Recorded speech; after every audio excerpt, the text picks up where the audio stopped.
Ladies and gentlemen, it is exactly 8:30 p.m. East African time. Welcome to Afrique 24 channel, where we inform, educate, entertain, and do all that appertains to issues related to life and such. We have a new program in line, Bed of Roses, that will be airing each and every Friday from 8 p.m. to 9 p.m. This gives you information more about life, issues related to love, and matters that pertain to issues that affect and also infect the society at large. That is why, ladies and gentlemen, we want to welcome you on board as we sail through the love stories and ensure that all issues related to love, be it issues about dating nightmare and such, that is why we are here today. We will request you to subscribe, share, comment in all our social media platforms as we take us through this journey.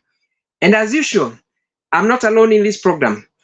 I am joined by beautiful panelists who will be my co-hosts for the night, who will be partaking and ensuring that issues related or as matters related to love are discerned in the right way. Remember, the topic today is the dating nightmare. I want to introduce the first panelist, my co-host, who is Maggie Nyox. Maggie, how are you? Good evening, good afternoon, good morning. Good evening. How are you doing? I'm fine. Maybe you can say hi to our viewers. Hi, our viewers. Welcome on board. This is Afrique 24 YouTube channel. Kindly feel at home as we learn more about relationship and dating. Welcome. Wonderful. Thank you so much. That is Maggie Nyox, who will be part and parcel of our panelists this beautiful evening. We also joined by Anne Wawero. Anne, how are you?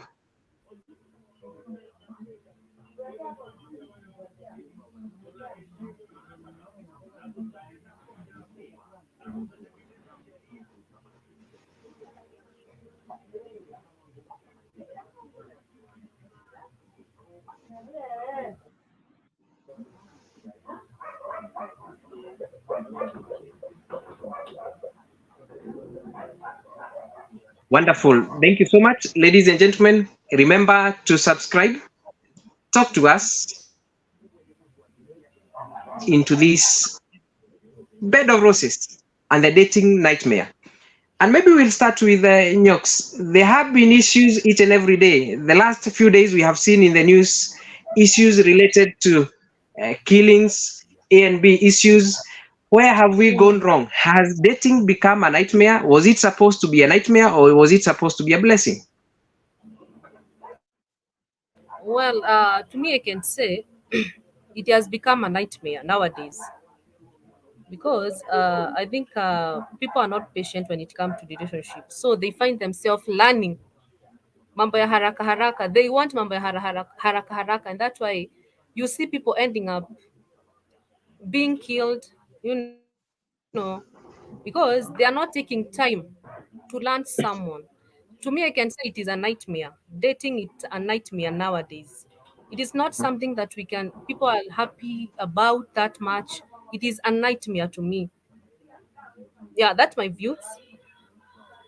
Yes, it has become a nightmare because if we compare notes and also maybe share a little bit what has been happening in the last few days, we have seen what is supposed to be love that is shared becoming a real issue, and whereby we have lost even lives and such. But maybe we can ask ourselves from the conventional perspective, when we used to today, all the way, the traditional way of dating, whereby we didn't have dating sites, we didn't Yes. have issues to do with maybe technology that has come on board. And from my own perspective, I can say that we have the dating that we have, the modern dating has significantly changed, whereby nowadays you don't need to know somebody initially or technically. You used to have somebody who you know for a very long time, Mm-hmm. trying to look for this person, trying to look where does this person come from, what are his virtues, Does he come from XYZ background? You do a background check. But nowadays unapata kuwa we just meet in a social media platform, we engage, we start Yeah. dating, we don't know each other. The next minute Mm-hmm. we are meeting somewhere, and it has become an issue. But I believe and trust that the modern generation, it's called generation what? Generation, the .com generation. They have a different perspective. I don't know if Anne, you are on board, and in terms of these engagements, where have we gone wrong in terms of the dating nightmare? Anne, and maybe as Anne prepares to come on board, Anne, Nyox, Uh-huh. should we go back to the old ways of dating, or should we go on with this issue of modern dating? Okay. About I think the current one it's good, though it's somehow scaring. Nowadays, things have really gone. They are very different compared to the old days. Zamani I had when a man kijana akiona Mhm, msichana mhm, alikuwa naenda kwa the parents na anaenda mhm, kusema I'm interested with this girl. So what they used to mhm, do, I think they used to ni kama anaenda anatolewa mahali, and that is inakuwa ni already they start preparing how to get mhm, married. mhm, But mhm, nowadays it's not like that. People can meet online, they start even planning the date, they start planning mambo zao, alafu unfortunately what the person is expecting from ukichat na mtu, what you're expecting inakuwa it's not the way mukimit, it's not the way you are thinking that person is, so unajipata frustrated because watu wanaingianga kama ni online, unapata mtu ameupload different photo, lakini ukipatana na yeye akiwa real, you're being mhm, frustrated, you're being mhm, frustrated. And that's why mi naweza sema mhm, I just wish old days can be practiced. I mhm, just wish mambo ya zamani inaweza kuwa you go to mhm. your parents, mnasikizana na mwanaume alafu you just get married, to me, to my And views. ukiguzia hiyo maneno ya you wish that we can go back to the old days. Mm-hmm. I'm looking at maybe the intention of dating. Mm-hmm. Why is it that we are dating, and for what purposes are we dating? Technically or initially, the Mm-hmm. man was taking a responsibility. The man was the lead. Kitambo, I think kupata dem who puts or else who pushes or who approaches a man was very rare. But siku hizi it's either way. Naweza kuingisha box, naweza kuona nikwambie uko fiti, you are looking good and such kind of things. And I Mm-hmm. believe that is also where we started looking at it from a different perspective. There is somebody called Turner who said in 2005 or 2003 that the main difference between the traditional dating and the modern dating is that the man has stopped taking the responsibility. The man is the lead. The man is the one who is supposed to show the way. But saizi, look at it the way it is. A man, hata unaweza ingishwa box na dem. If umeingishwa box na dem, will you lead or will you be led?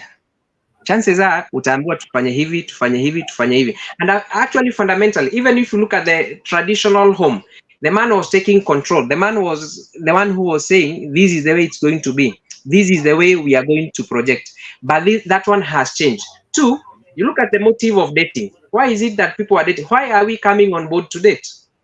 Ukiangalia relationships nyingi siku hizi, you remove two things na hakuna kitu imebaki.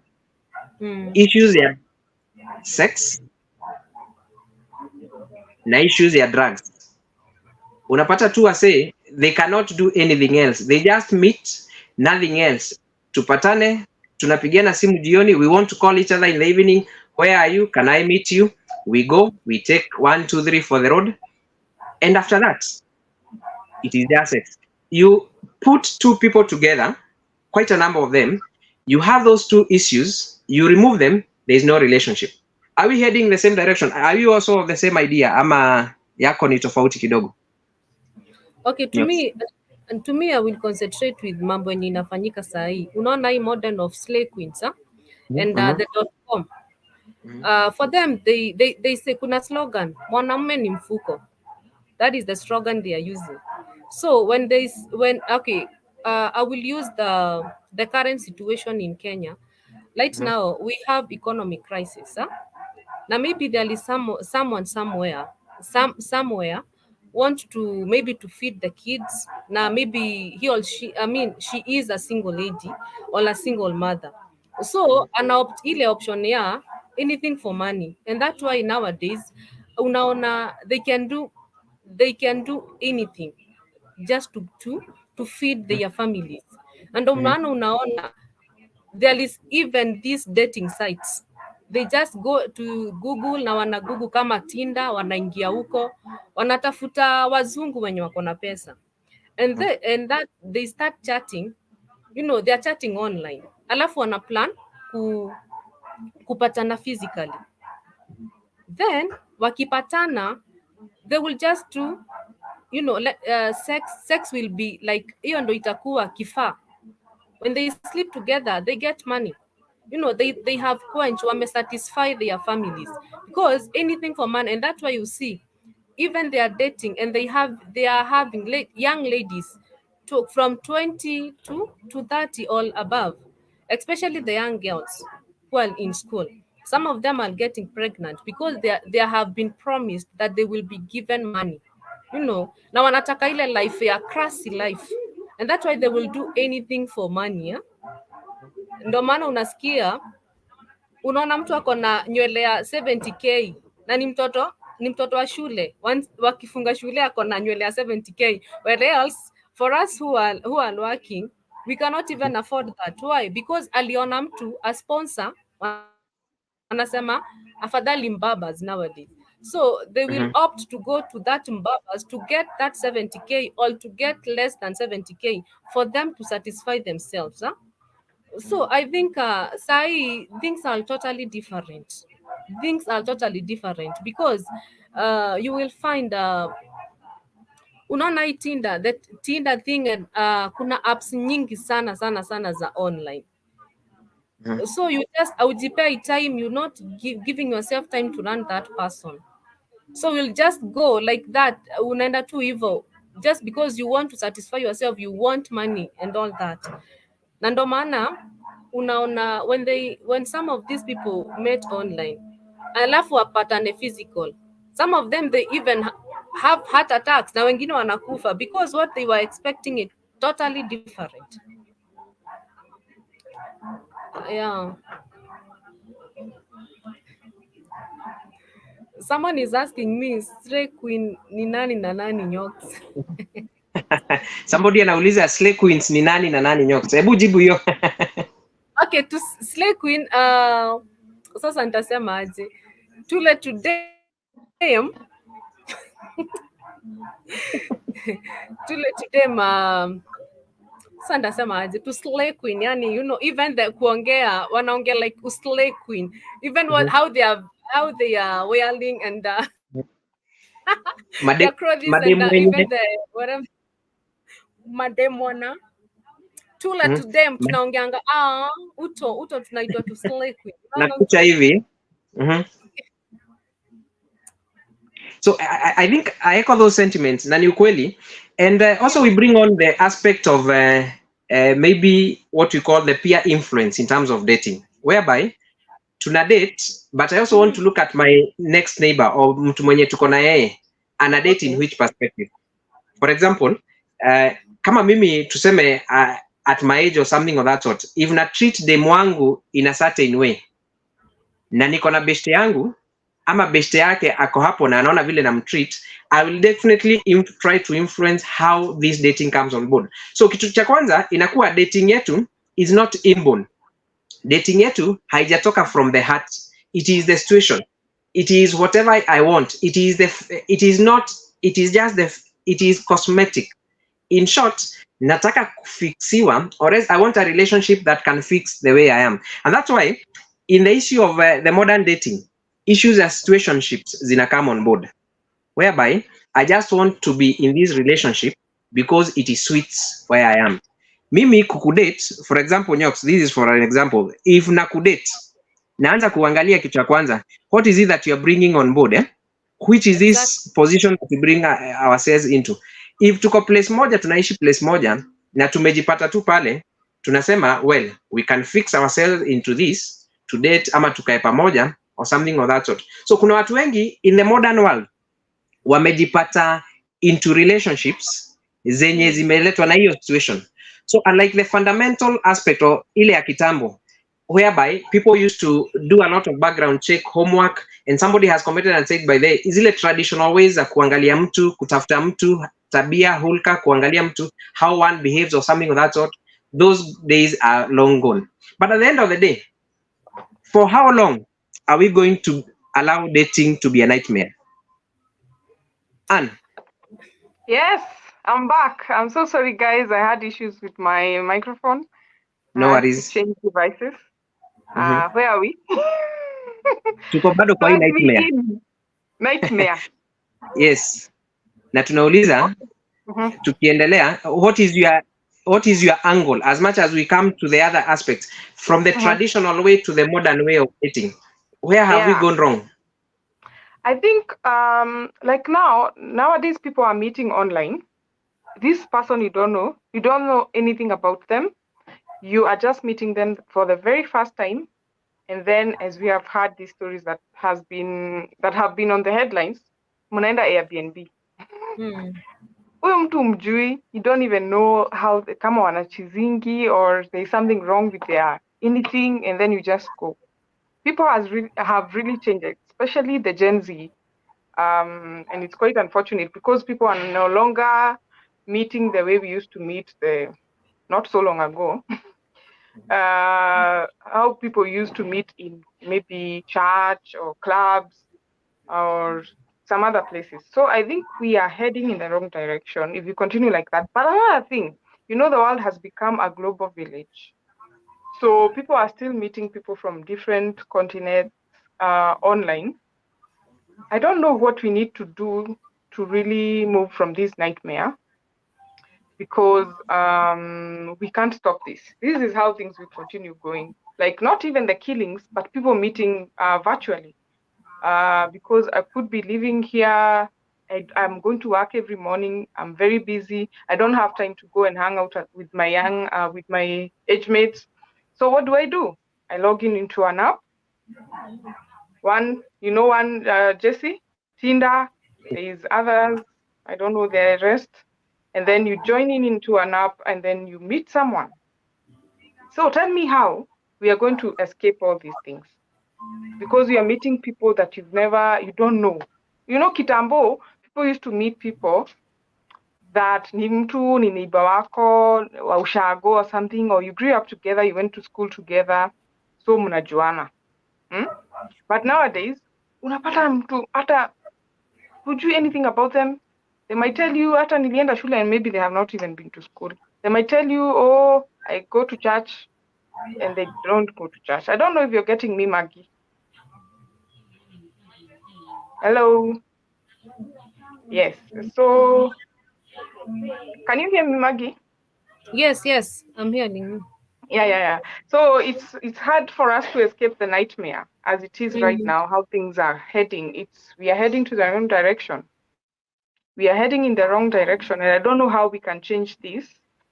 But we are still hopeful there is true love. We are hopeful that we will still have marriages that last. And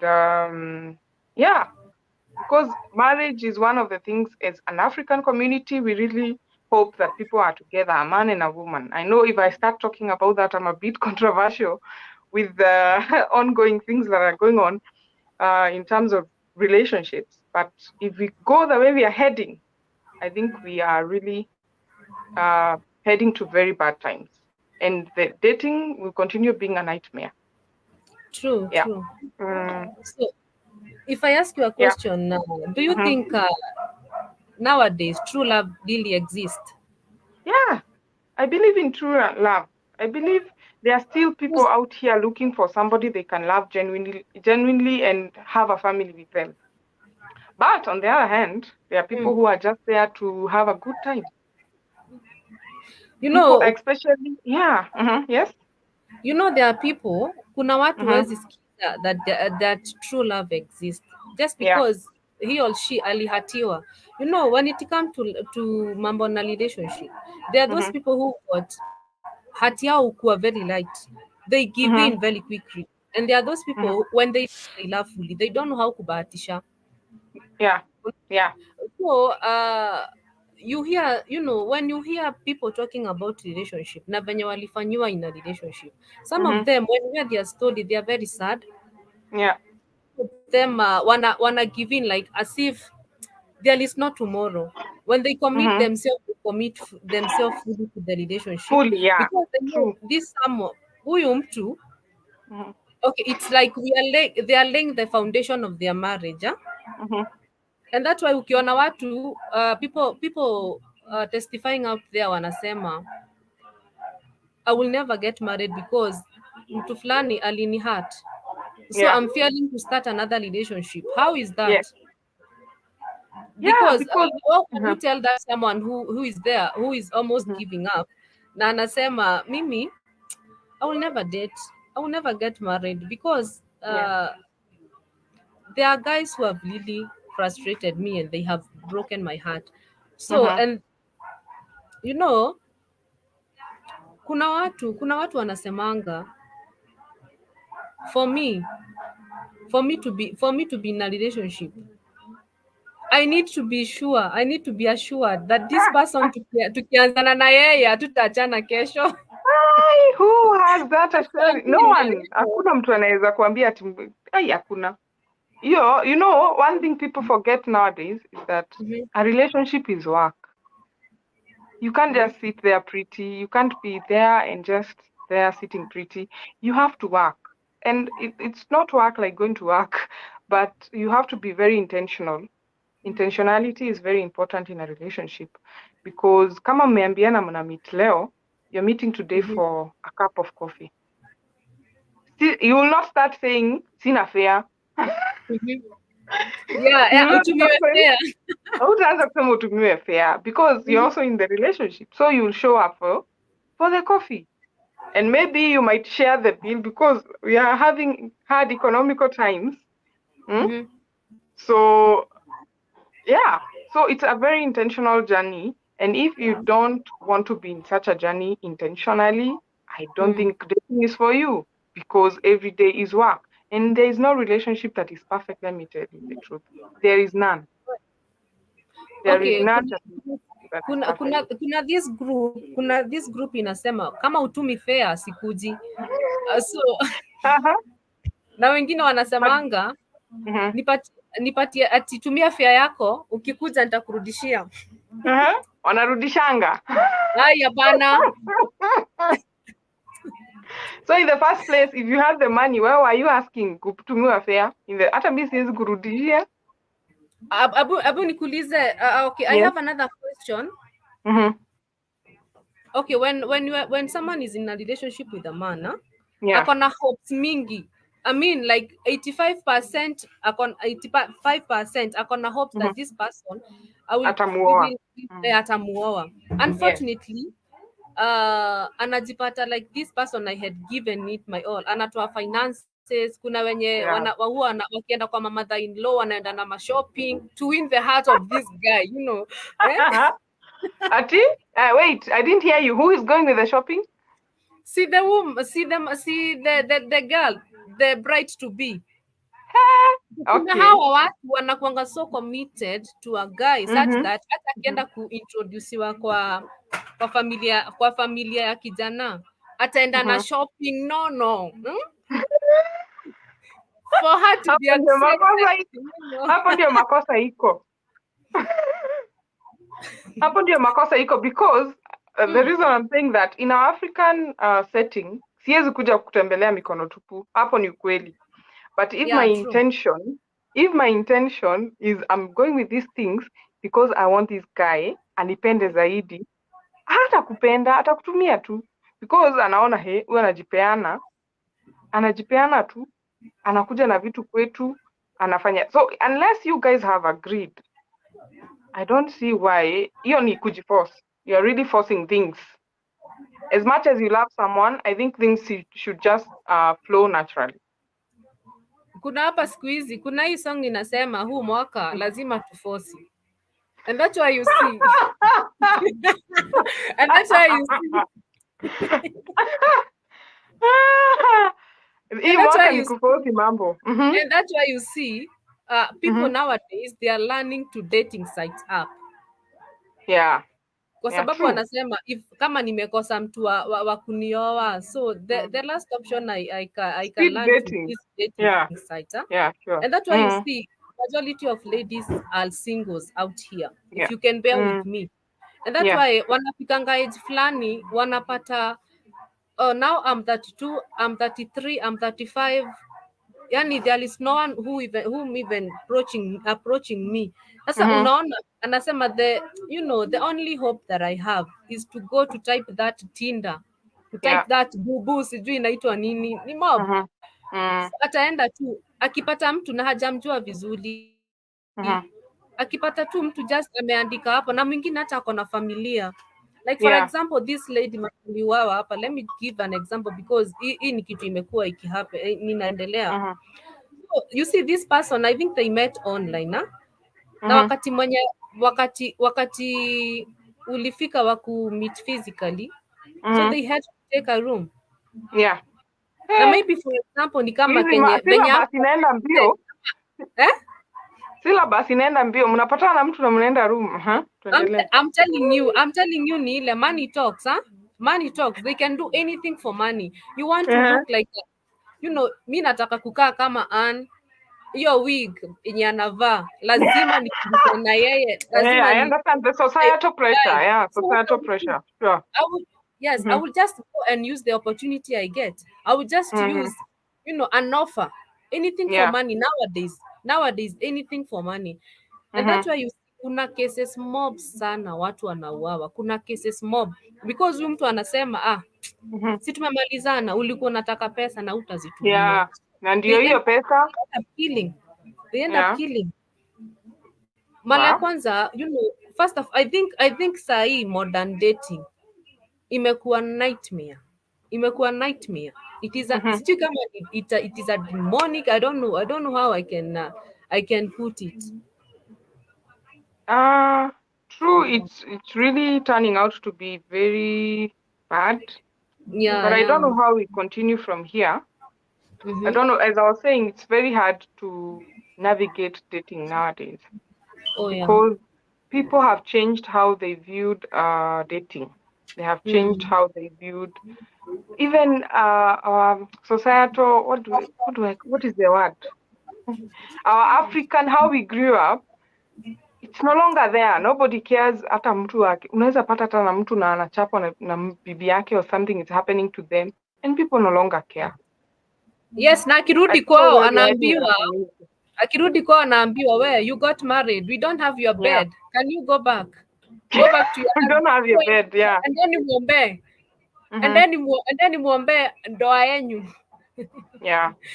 And in fact, by the way, things have really totally changed. Even the parents, we thought they can embrace us when we are being chased away. They're the one who are pushing us away. And that way unaona mademu wengine, they will just end up taking any offer. Karibu sana Jeff. Yes, how are you, Nyox? I'm fine. Yeah, I'm enjoying the show. That's a very interesting debate there. I was just listening and following on the background there, and I said, wow, I think maybe I can have something to say. I don't know where the MC went, and we were enjoying the topic. Generally, love or relationship is supposed to be enjoyable. Exactly. By nature, people are supposed to, to love one another, to enjoy. It's supposed to be something very sweet.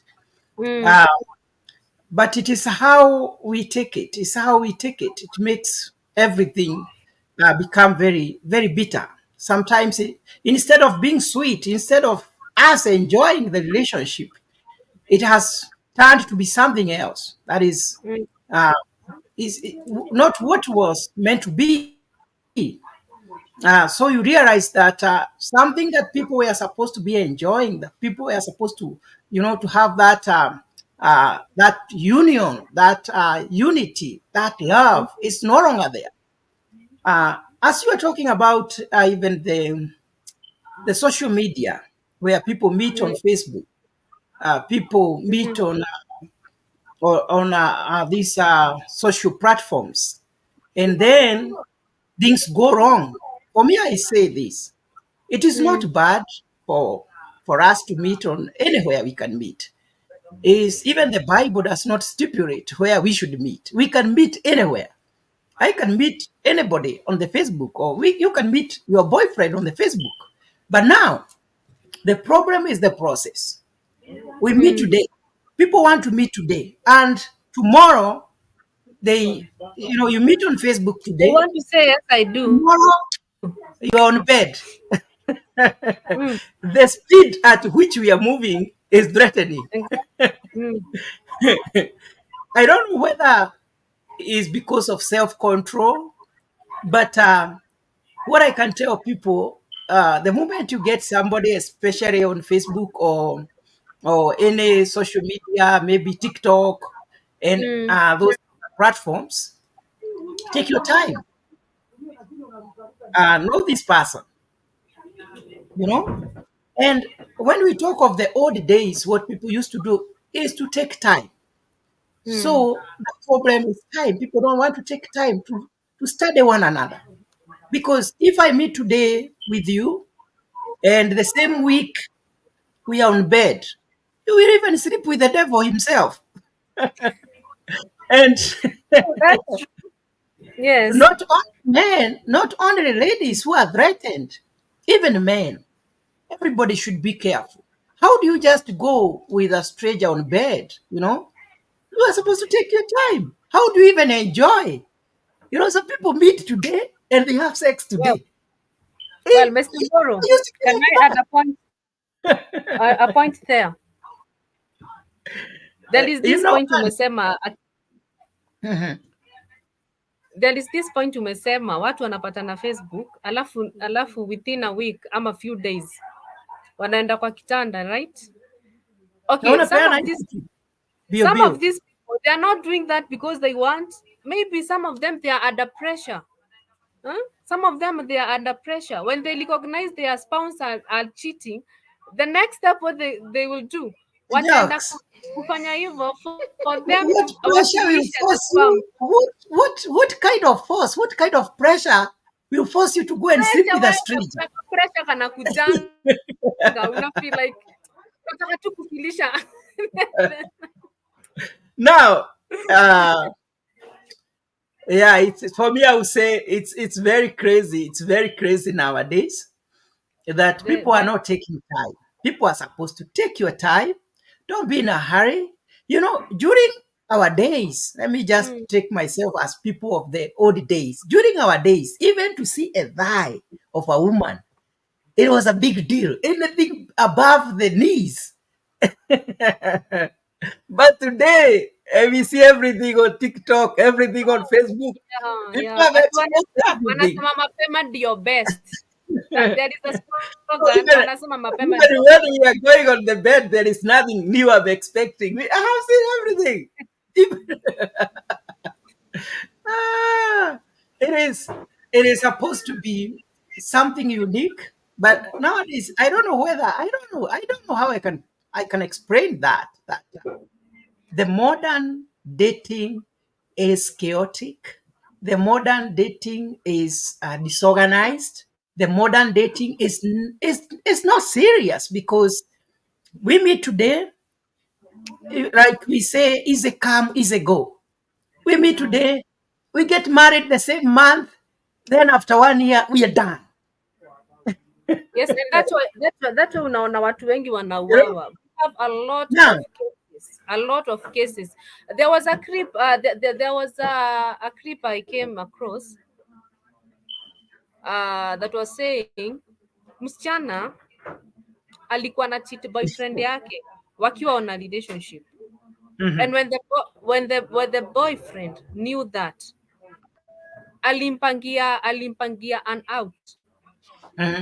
Ilikuwa ya usiku, alimpangia ya usiku. So because the girl really knew that huyu ni wa nywele, huyu mwingine ni wa kiatu na nguo. So alikuwa na wacheza wakiwa wawili, but the man akajua. So venye alimpangia hiyo date, walienda and they had to spend the night. Unfortunately, juu ya machungu yenye huyo mwanamume alikuwa nayo, he had kumuua. What? Alisema it's either you cannot waste all my time, 4 years of dating. So that one, it lays another question to you, Boro. How long should people date to avoid this whatever? I don't know if I can add to that. You see how I can. Yes. Before you answer our question, I'm sorry I keep getting kicked off the show. There are people who pay their girlfriends school fees. I don't know if you guys have heard of that. They pay the school fees. They're not married. Anamlipia shule kutoka maybe mpaka high school. Walianzana wakiwa sijui alikuwa anatupesa, anamlipia mpaka university. And then huyo dem akimaliza shule, anaona umse, he's not my type. I have to get somebody my type. Now I'm learned. I think I can get somebody better. What do you think of that? Because that is part of the dating that is happening nowadays. Okay, for me, I would say that is wickedness of the highest order. Number one, that's wickedness. How can you? It's evil. There is sin, there is wickedness, and there is evil. Yeah, sure. Because there is what we call the theory of reciprocity. Yeah. Reciprocity is where I reciprocate the good things that you do for me. Yeah. You see? Now, if we have decided that, Annie, you are my girlfriend, and because you are mine, I am going to give my best. One, I want to improve your standard. I am going to invest in you that you may become a better person for us, And the example you have given, I saw it with a very close friend of mine in Uganda. He paid university fee, Makerere University, for 4 good years, a lot of money. And now when he was expecting that, my woman now is finishing campus, we get married, he only realized she has been in campus with another guy and she's gone. Yeah. No? That is wickedness. I concur with you. That is wickedness. Don't do that. If you don't love somebody, don't take his money. Exactly. Don't take his. Squeezy. Unless we have agreed, there is an instance where I can decide, okay, maybe I have money, I can pay for you voluntarily with no strings attached. But if we have agreement that you are mine, don't try to break that agreement because it is evil. And that is how people are meeting early death. Because some people, when they become stressed up, they become depressed, they lose the common sense and they can do anything. Yeah, so that's why we are seeing so many killings. Yeah. Because people are bitter. Yes? People are bitter. Because if you do somebody, you are inside that relationship with their whole heart and you're investing in it because you love that person, and then they end up doing something bad for you. Women eat our money. They eat seriously. So they don't expect to Hapana, kuna hii mapema ndio best. Hapana, there is this. You cannot tell me. Tell me why. You should have lived it. Wait, let's read this comment. There is a comment here saying if you pay school fees for your girlfriend, you're a parent, not a boyfriend. yeah, you automatically become their parent. You see, Yeah. Yeah. Anita, You're, this is what happens. If you love someone, you can do mhm. anything for that Yeah. person. Yeah. True. And I know of someone Mm-hmm. who supported the husband here in America. Mm. She was doing well, and now they got married, and the husband was not even having a good job. She Mm-hmm. decided, I am going to support my husband, and the husband went back to school, and Mm-hmm. she paid school fees for him. It doesn't Mm-hmm. mean it's just a man who can do that. Even a good Yeah. woman can Yeah. support, Even women do that. Stop saying because just a But good, siku not just wanasema good women. Even women do that. Mhm. yes, And siku that's wanasema so Yeah. yes. pesa za mwanaume ni zetu, pesa za pesa za Yako ni mrembo Na yetu. mwanamke ni zake, yake ni na yake. That is a mwanaume ni slogan. zake. Again, That's again, not fair. again. That's Let not me fair. let me tell you one thing. Let me tell you one thing, Boro. Let me tell you one thing. Tell me why Uh-huh. you will come to tell me that una earn a lot of money. Mm-hmm. The company you are working, you are a cashier there. Mm-hmm. So, what are you expecting from me? Since I'm your girlfriend, what are you expecting from me? Of course, I'm expecting you to give money. I'm You expecting see, me. this is, Mnaambianga kuna tule tu vibes twa kurusha madem box. Ani sina but you acha see, nikwambie kuna Ah, Maggie. tule Uh-huh. tu the, maneno twa kutoa nyoka pangoni. you see the way men are created. You will come, Mm-hmm. oh, you will come to tell a lady, wewe babe usijali nitakununulia jet. Hata kwenyu The nitakupeleka only na thing, jet kwenda Rorashio. the only Alafu thing, huyo Maggie, you mrembo, should know. Uh-huh. uh-huh. The Alafu only huyo thing mrembo, yenye nimeona. Yes. Sorry. Yes. alafu huyo mrembo Mm-hmm. ikifikia ni wakati wa kwenda kwa Rorashio, anapata hata zile expectations umempatia zina fail. What do you expect from that girl? Na ulikuwa umemweka a crazy life, when they You were dating, see, umemweka kwa crazy life. What do you expect that girl? you You know, see, hatataka marafiki zake waone life yake imeenda down, and that's why atarush kwa mtandao. Si kuna dating site, si kuna wazungu wanakwanga Mombasa. I will go to Mombasa and take one mzungu, because and still I will have you as my boyfriend or as you my see, wife, as my husband. Mm-hmm. But and that and shows, Maggie. That shows, eh? now, That shows that that relationship they have become money oriented. If you don't have money, you can't date. and Si ndivyo this is what I tunaona. tell people, Try your best. Yeah. Anita. Ati money Anita, talk. this is what I tell Mm-hmm. people. If it is money you are looking for, Mm. it is not a husband that you need. You need to look for a It's a job job. or a business.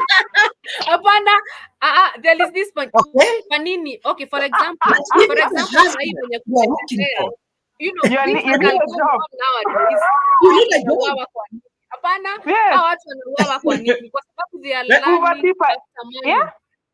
Is that the truth? Fine. They are That learning is after poverty money. eradication. That is not a marriage. You see, Mm-hmm.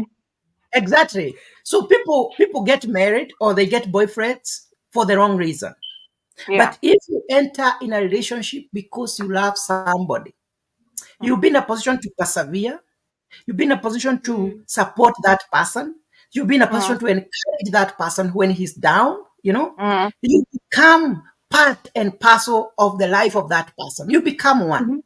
But today, our relationships, people are never one. They are two because of the motives. The motive which brought you to me is different from maybe what I was expecting marriage should look like or relationship Mm-hmm. should. But if our motives, our reasons for coming together are right, we're gonna stay together. We're gonna enjoy life because it is not about money. We have seen people who are very poor, but they have beautiful life. We have seen people with a lot of money, but they have terrible life. Why? Motives. Why are you together? So if you are not married, people are supposed to enjoy. You cannot enjoy if I am moving this I direction think and you're my sweetheart, but you're moving the other direction. We should be on the same path. I think there is another issue we have, Jeff. I might support you as your wife. I support you when you are struggling. I support everything that you're doing. And then now, once you get the money, you realize I'm not your type anymore. So you start looking for other ladies. That's why women are saying I'm no longer going to be an understanding wife. I'm not going to be an understanding girlfriend. I'm going for his money bag. I'm here for the money, because they're no longer even trustworthy. Men are no longer trustworthy. I have heard from so many people. Yeah. What do you think about that? I didn't finish an example. MC, because you keep on disappearing. Can you say something? I don't know why you're running away. He's disappearing like I saw a question, who is a snake king, and that is why I ran away. I thought about it. Yes, but I think fundamentally, for me, I'll say this, that to me lose meaning when I'm looking for wakati uko na mimi, it is for convenience purposes. That is what we call now the modern kind of dating. Niko na wewe kwa sababu niko na kakitu, and exactly at that time when kakitu kanaisha kwa mfuko, I become pauper, I don't have anything. Then at the end of the day, it becomes the departure of the dating game that we are in, and that means I can move on to the second person, the third person, the fourth person, the fifth person, and that is why actually unapata wase wanauana kwa sababu unapata it becomes a chain of love whereby I've been in this relationship, I've been also with this person, and it becomes hatred. Maybe you may not know hata easy A, B and B easy watu wanauana, you may find that somebody, it was not just killing, there was a motive that has been inhibited in that person, ni kitu imegrow that huyu dem nilimtoa pahali. There is a case whereby, a case example of a certain lady who was educated, completely educated in one of the universities around, I'll not say where, and the guy contributed everything to this lady's education, akamlipia kila kitu, but during the graduation day this guy was not invited, but he knew there was going to be a graduation. So what happened is the guy just popped in. Alipopop in alipata mdem akona sponsor, and dem akamwambia, sasa pesa yako ilikuwa ngapi nikurudishie saa hizi.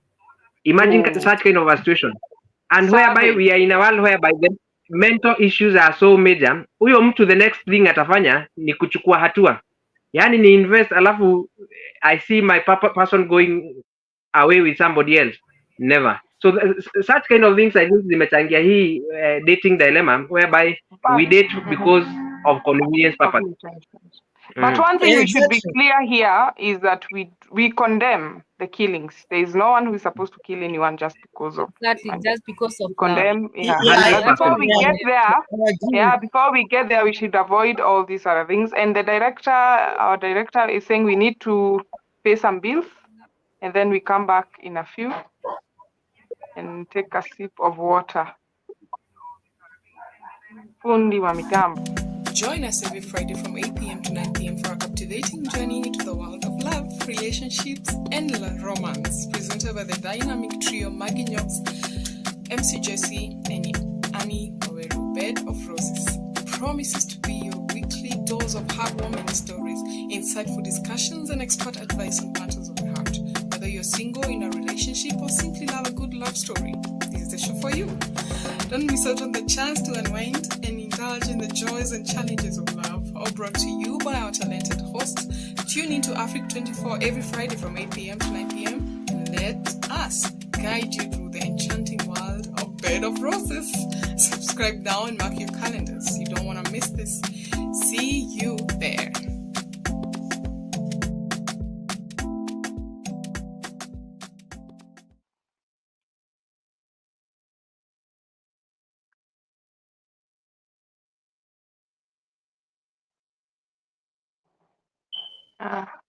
We are back. Frida is saying hello. Hi, Frida Horeithi. Maybe you can also give us your input on what you think about relationships. Maybe you can pick a few questions on the comment section. Can you see any of the questions?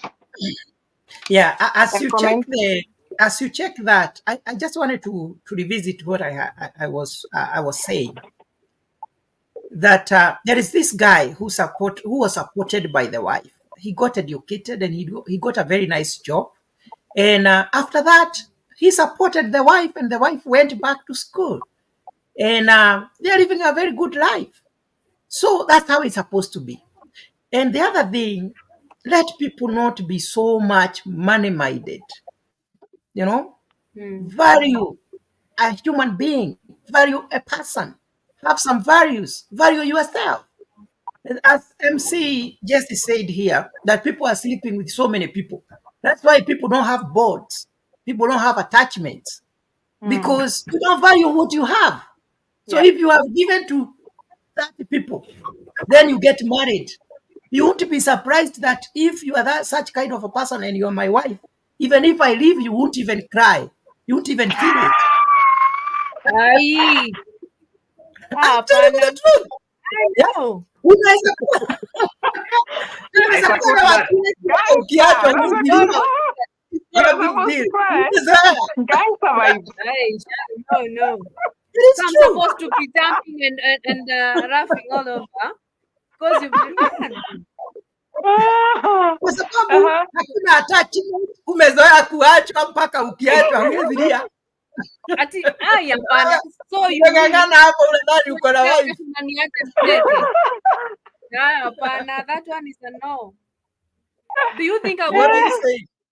happy Can when I you sleep hear with what another Maggie? woman? Let's Maggie is retaliating. Let us hear what she is saying. What are you saying, Maggie? No, I'm saying Yes. you mean, You mean Mhm. a grown up person ati ukimwacha Yes. ati anacheka.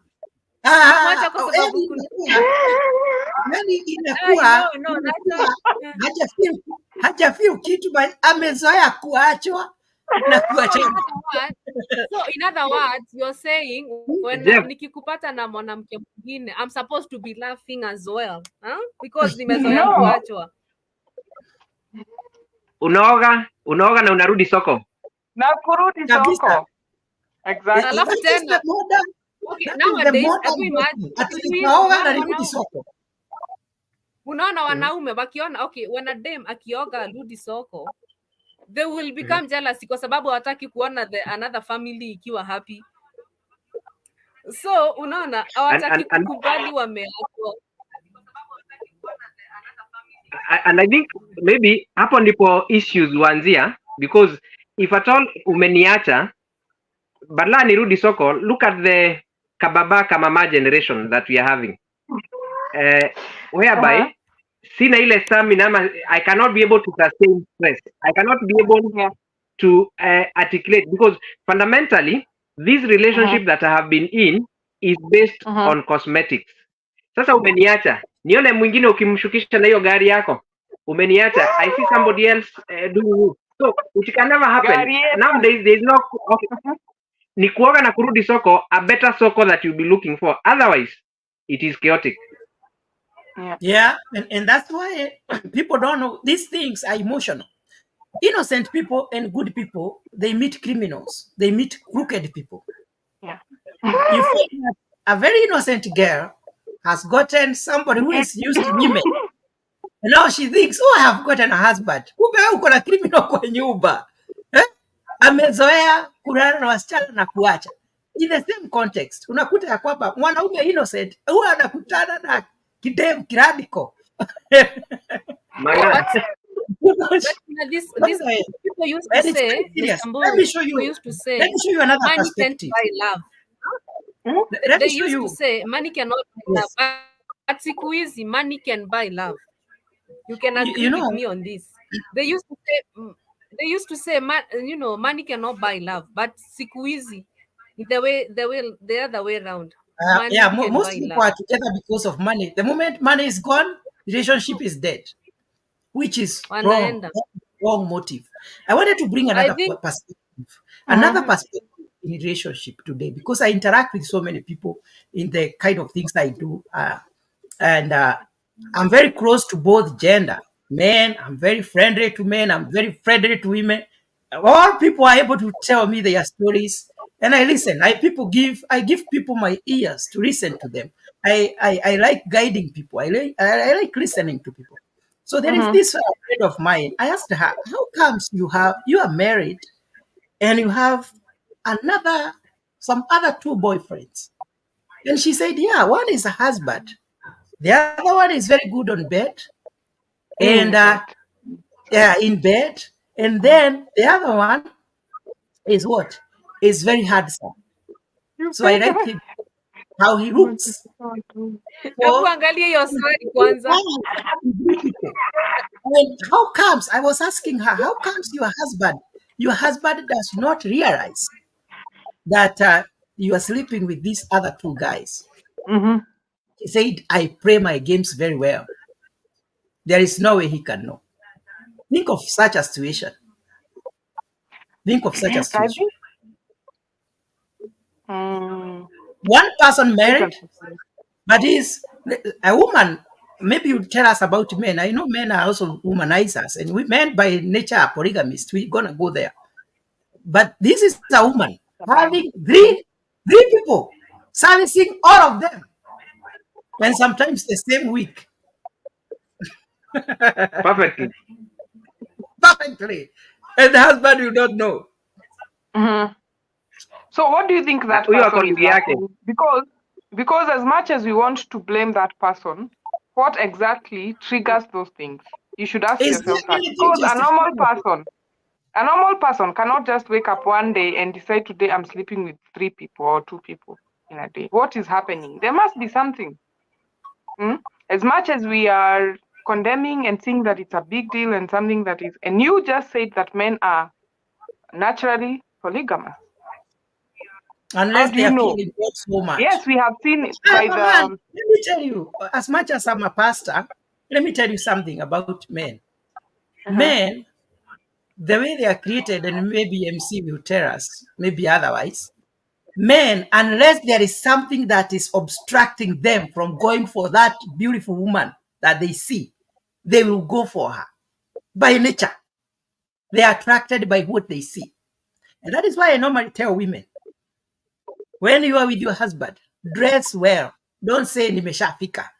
Now, oh, I'm already married, you dress the way you want. Ataanza kuona sasa mwenye amevalia vizuri kukuliko and such other kind of other things. So by nature, unless mtu anaogopa Mungu sana, anasema sitaenda kwa sababu ninaogopa Mungu ama nimeokoka. Mwanaume wengi wao na ninajua ananisikiza, wengi wao wanakuwa kana mipango ya kando. Umeanza kuchoma sasa, utaamsha watu sana. Utapatwa. But that is the truth. Unless we Okay. unless we mtu ako Naona kile kitu kitafanya mwanaume, I'm telling you the truth, kile kitu kitafanya mwanaume asikucheat, labda huyo mtu anaogopa Mungu sana, ama kama sio Mungu anaogopa, umemheshimu sana mpaka anaona yenyewe siwezi taka kukosea huyu demu. I'm telling you the truth. Yani there is the way you treat him, he feels like I am handled like a king, then he will make you a queen. I'm talking of good men. Lakini kuna wale hata uwafanyie nini ama uwafanyie nini wataenda. So why put in the effort? Can we kindly talk about this? Kuna this question, kuna mse amecomment hapa akasema, I think the director can put it there, dating, marriage and friendship are all contracts. I think we can tackle that. MC amestuka na hiyo perspective. Tell us about men. Maana men hucheat sana. kuna pahali umeniguza roho.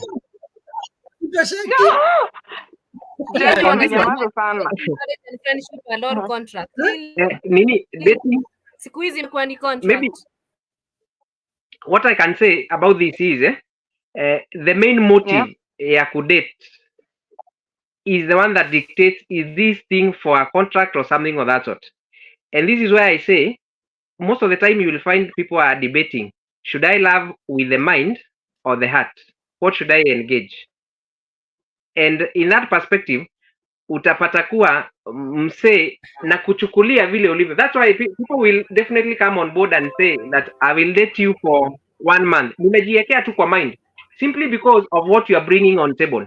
If you are going to be my boss for 5 years at the end of the day, and you are going to provide what I need for 5 years, or I'm going to be town A, like now kesho labda naenda Afghanistan, I'll be in Afghanistan for 3 years or something of that sort, na najua na nimejiambia kwa mind whatever is leading me is what is cosmetic, it is not internal, it is not that I'm loving from the heart, I'm loving because of the situation, it is kind of a situation that is coming on board. That is why party utapata ni contract kind of engagement, and that is why utapata most of the celebrities, a topic maybe we need to handle some other time.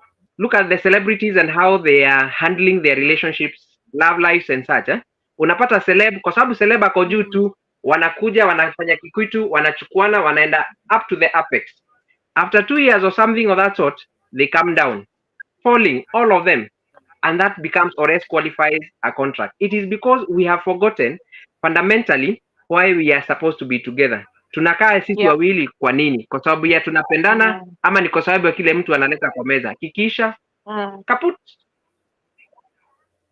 So basically what you're saying is that our foundation is wrong. The foundation of how relationships nowadays are working is very wrong.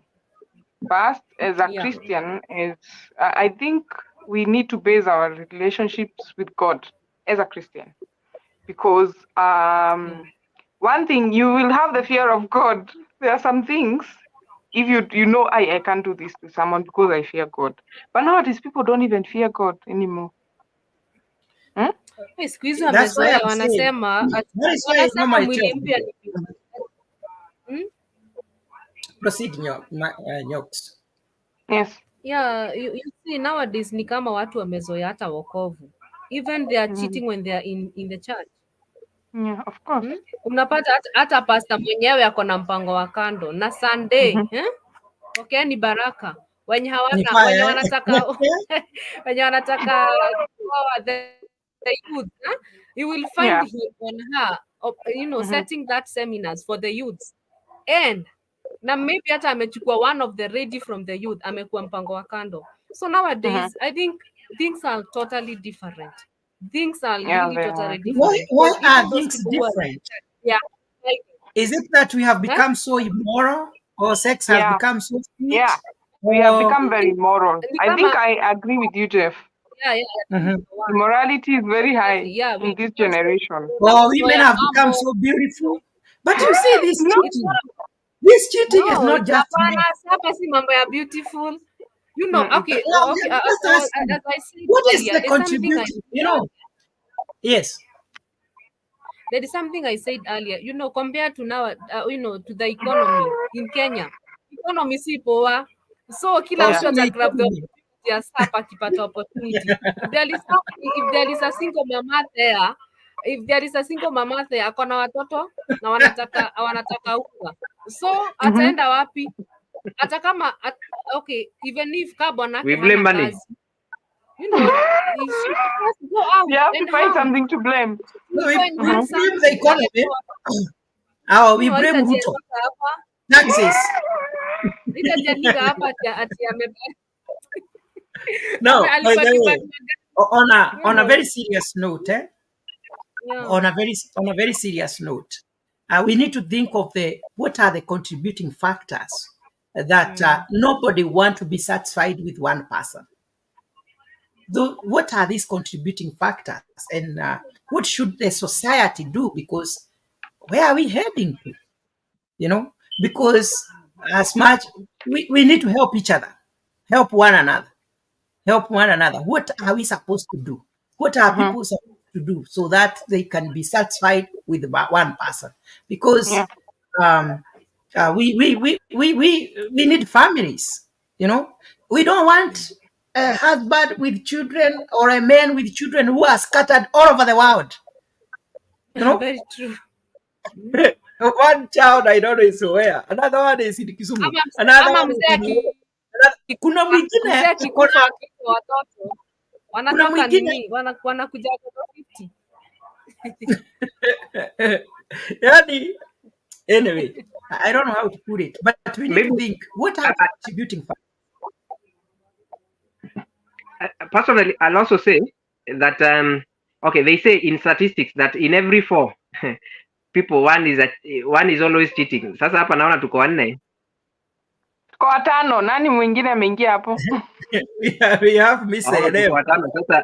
from Canada. Yes. Sasa naogopa, but I'll say that the issue of role models in the society is also very important, and role modeling starts from the family. Kitambo Yeah. ungeenda kuongea na mzazi mambo ya sexuality, it was a hidden gem that they had a way of packaging it to make it relevant to you and to the generations to come in a very amicable way. But look at nowadays how we even rear our kids. Kila kitu tunafanya openly. Hata simu napatia mtoto, simu imejaa content that is not very flexible. I'm so conversant or I'm so open with my kadadi na kamam. Yes, I want to talk about sexuality issues, but to what extent?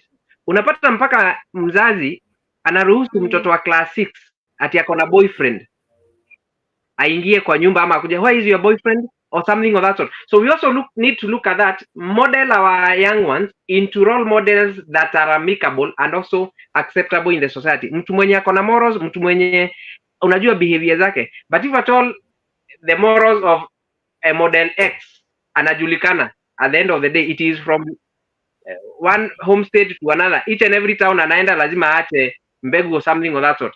Then at the end of the day, if that is the role model of these young ones, then at the end of the day we lose it, and we lose it completely, and that is why we'll always have a nightmare. Naona Nyox amefurahia hiyo maneno. We hear, MC, can we hear Miss Elem, the new power? Miss E? I'm trying to join with another gadget. Please Okay, proceed. okay. Yeah, thank you. Nyox, I saw you smiling. Maybe you can tell us why were you smiling? Nini imekuguza? I was just imagining a man having a mpango wa kando like watano hivyo, and when the man dies na alikuwa na pesa, wanaenda mazishi, wanapatana wote wakiwa kwa wives wote huko, hata Na hawajui culprit ni hawajuani. nani. So Unakutaka watu wanaaguka huko. hawajuani. Watu wao wakienda kuchukua wanadhani ni auntie ama sijui ni one of the relatives, wakiangalia huyu sio auntie, huyu si hata hata wachai muona, wanasema huyu ni nani, anaaguka huko. Anyway, things are really getting out of hand. You know, we only need God.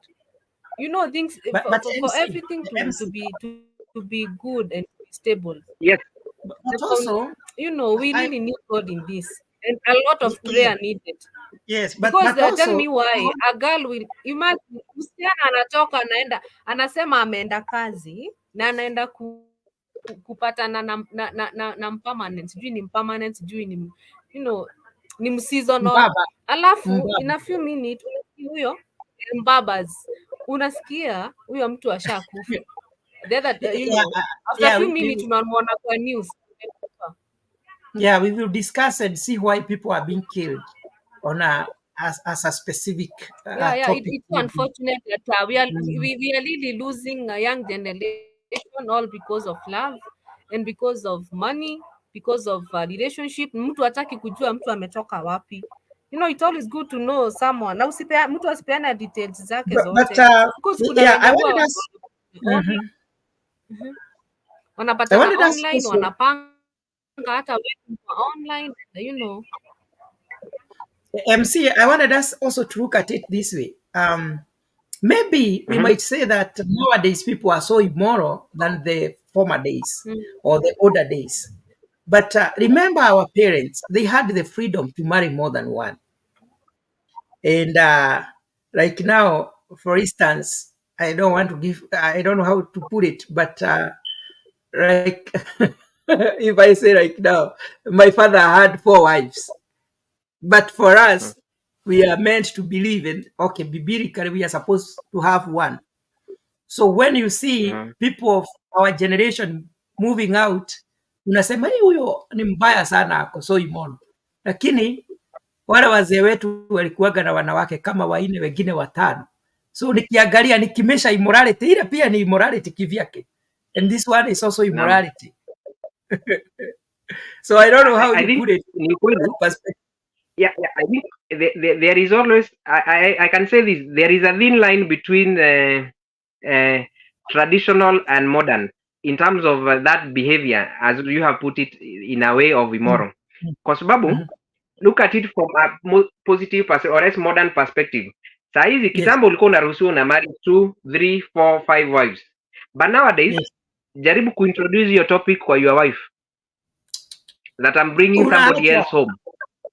It's either you do that and she also does that at the back of your mind. Alternatively, if you do that and she catches you, then at the end of the day issues divorce come on board and such. And for me, I think ni vizuri tujue what is it that we need to carry from the forefathers. Ni nini hiyo ilikuwa ina nini? And for me, I'll say this. It is good to look at it, tujiulize, is marrying 2 wives, 3 wives, 4 wives going to help this society that we are in? And as much as you marry in the modern way, kwa sababu kulikuwa na hizo restrictions, umeoa wanne, kama unaleta watano, kulikuwa na hiyo method and how you bring that person on board. Lakini nowadays utaoa wa pili, nini itakuruhusu usioe watatu, wanne, watano and such? So at the end of the day zote ni the same, but now we need to maybe look at what is it that we need to carry from ile maisha ya kitambo at the end of the day na tuilete on modern. In a quick fix nitasema pia about the modern families. I think we need also to accept that we marry or we date somebody and we date the career one is doing. Nikukubali na nikubali ile career unafanya, because kuna watu ambao wanaitangwa pala wives, mtu mwenye haezi toka in the mix, in the picture or something of that sort. But ukumbuke pia kuna watu ambao wanaruhusu unaolewa, na sijui kama Nyox anaweza kubali, unaolewa unaachwa mashamba, mzee akujange over the weekend ama anakuja once in a blue moon. What is going to happen in most cases? It will be a disoriented kind of engagement, and it will still put a dilemma in this, because everything nowadays we are doing is so much sexual. Everything has a sexual aspect. I think they say, I think in psychology, in every 60 minutes, one must have some impulses of thinking sexual or something of that sort. Pastor unisamehe kwa kusema hivyo. But at the same time, yeah, how can you maybe sustain when you have a family? Wewe uko Nairobi, bibi yako Mombasa, mnakaa mwezi moja bila kuonana, yet where you work, the environmental you work and such kind of things, there are ladies there, there are issues that you emanate on such kind of things, so it becomes also a major issue from my own perspective. So you think, MC, a woman or a man cannot wait for a month or 2 months?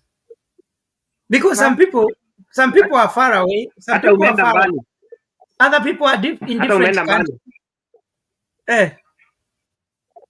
Ai, ati hebu rudi hapo. 1 month ama 2 months, hiyo naona kama ni mbali. 1 month. Other people unaona Nyox amekataa. No way. Nyox anaweza kuvumilia. Anyway, let's No way. Hapana. As for me, Nyox, Pangu, what are you no. saying? You cannot leave me in the house ati unaenda Nyox umekataa. ati miezi hapo unaniacha ati nikiwa Nyox. Nyox amekataa kabisa. I know. But you see, there are people with there are people who have long distance relationships. Because Exactly. right now, for instance, you have gotten a good job and you have to go, maybe to go to Dubai, and you are going to work for your wife and your children. If somebody values your marriage, can try to tighten the belt and say, I'm gonna wait for him. I'll try my level best. I know it's not easy. You keep yourself busy and you pray, you know? MC amekataa hii kitu. Voice of the innocent anasema, guys, we wait for dinner for more than 3 months. Yeah? Let's hear this guy from Canada. How are you, sir? Tell us His something. microphone is out. Yeah, you are muted. Yeah, I think now I'm unmuted. Thank you, everyone. Jesse, Maggie, Mthoni. It's good to join in and Jeff and the host. It's good to have this conversation because it's a conversation that we hardly talk about. because we usually shy to talk about relationship and sex and all that. So it's a good platform that you have put out here for us to discuss. I just wanted to recap a few things that you were discussing about, and I think it's Jesse was talking about the modern parenting, whereby your daughter shows up with a boyfriend, and then you allow. I think this is something that when you get to that stage of parenting, you start realizing that it is better you know what your child does than not knowing at all what they do. But that means you have to still continue talking to them and show them the essence of them waiting to at the right age. But now, based on the food that we eat, what we watch, the electronic gadgets at the palm of our hands, these things are at their disposal. So before you proceed, Bise, what should we eat and what should we not eat? And how is What that is different in the food? contributing There is Yeah, something in the food. yeah, there yeah, is of something in course. the food? Yeah, Or of course. That's why the conversation you guys are having, that it's very difficult to wait for about a month or a year to have sex. Our parents used to wait because they ate organic food. okay. The food nowadays that we eat, they are they are they are some of the enablers of wanting to have sex. Every Can you other give time. examples of this food? I might not know, but Why do you want to? It's very important. but ideally, what I'm saying is that the food that we eat, like the fast food and all that, Yeah. they kind of In activate sodas. certain, yeah, they kind of activate, certain hormones in our body to be wanting to have or make love all the time. But there's also the issue of modern wives. Modern wives are untrained. They have not gone through, or they have not had the opportunity to sit with their their old aunties, their grannies, and the people who have gone through marriage, the experience they have gone through marriage, and stuff like that. Nowadays, you're born in town in Nairobi, you grow in Nairobi, you move to Australia or US or Mombasa Germany. or Germany, and then you start live. You're even shocked to start live with another same untrained man who will have the same challenge or shortcomings like you. So you are guessing, and there is this ideal marriage that every one of us think that a perfect marriage is that, like of Smith, Will Smith, or that of Angelina Jolie. So we end up trying to live an imagined or exaggerated good looking or marriage, and we get problems with that. And they say women nowadays have a slogan that what a man can do, a woman can do better. you know so if a man is cheating, a woman can cheat better. you know and Let me see. this is also the making of women as well, sorry, of men, because men for the longest underestimated women. And Yeah. women have come out of the position of kitchen where they were perceived to be. Mm-hmm. Women were not empowered before. And Yeah. so men assume that if you are married, your work is to be in kitchen, to serve a man, and to basically they were a commodity. And because of that, they put women now in a position where they are compensating, but they are overcompensating on the other end, and men are in denial. Can we have Last, a 1 minute? Can we have 1 minute break? No, uh, 1 minute And before we then go when on we break, come there's back, somebody we who is, only have 5 minutes, and we wind up. yeah, we wind up. Yeah, and there's somebody with an echo. I don't know who is listening to two gadgets. Is it you, Misa? Or who is no, that? no. Might Is it be. you, Maggie? There is an echo of some sort. Yeah, let's go for a break. Yeah, Let's once we come back, we are in for 5 minutes. Then we we wind up. we close up. So we should all think of closing remarks, Remarks. and then we come back and close.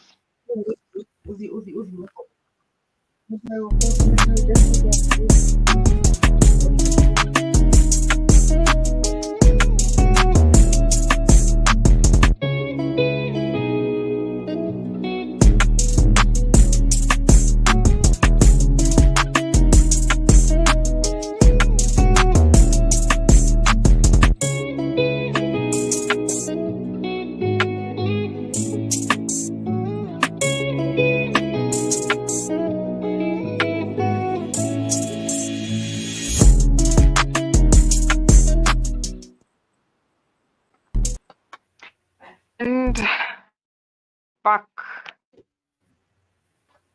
We are back. So every one of us should have a closing remark, and then we end the show.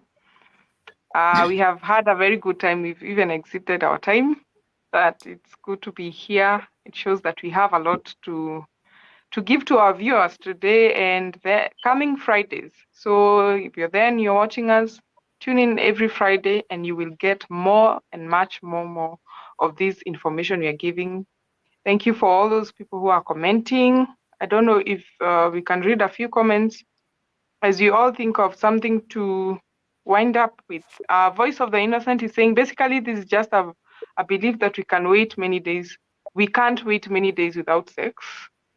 Yeah, I think it's just a belief. As much as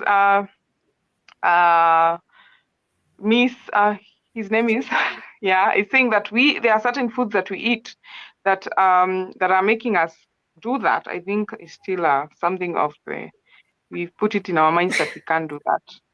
That's just my own opinion. And voice of the Mboro, nothing line like respect so much. Men would not cheat only if ameokoka sana or hana pesa, period. I don't know if you guys understand that. What happens when you pay dowry further down, the girl changes, like won't lift a finger, and the character goes down. Hill won't even do anything around the house. Somebody is saying that the wife becomes lazy once the dowry is paid. That's what I'm getting. I don't know why that changes. We need to look after ourselves and lives. Never have fun for a second, then lose your life for nothing. That is true. Like we had spoken earlier. Goodia is also saying dating, marriage, and friendships are all contracts. We tackled that.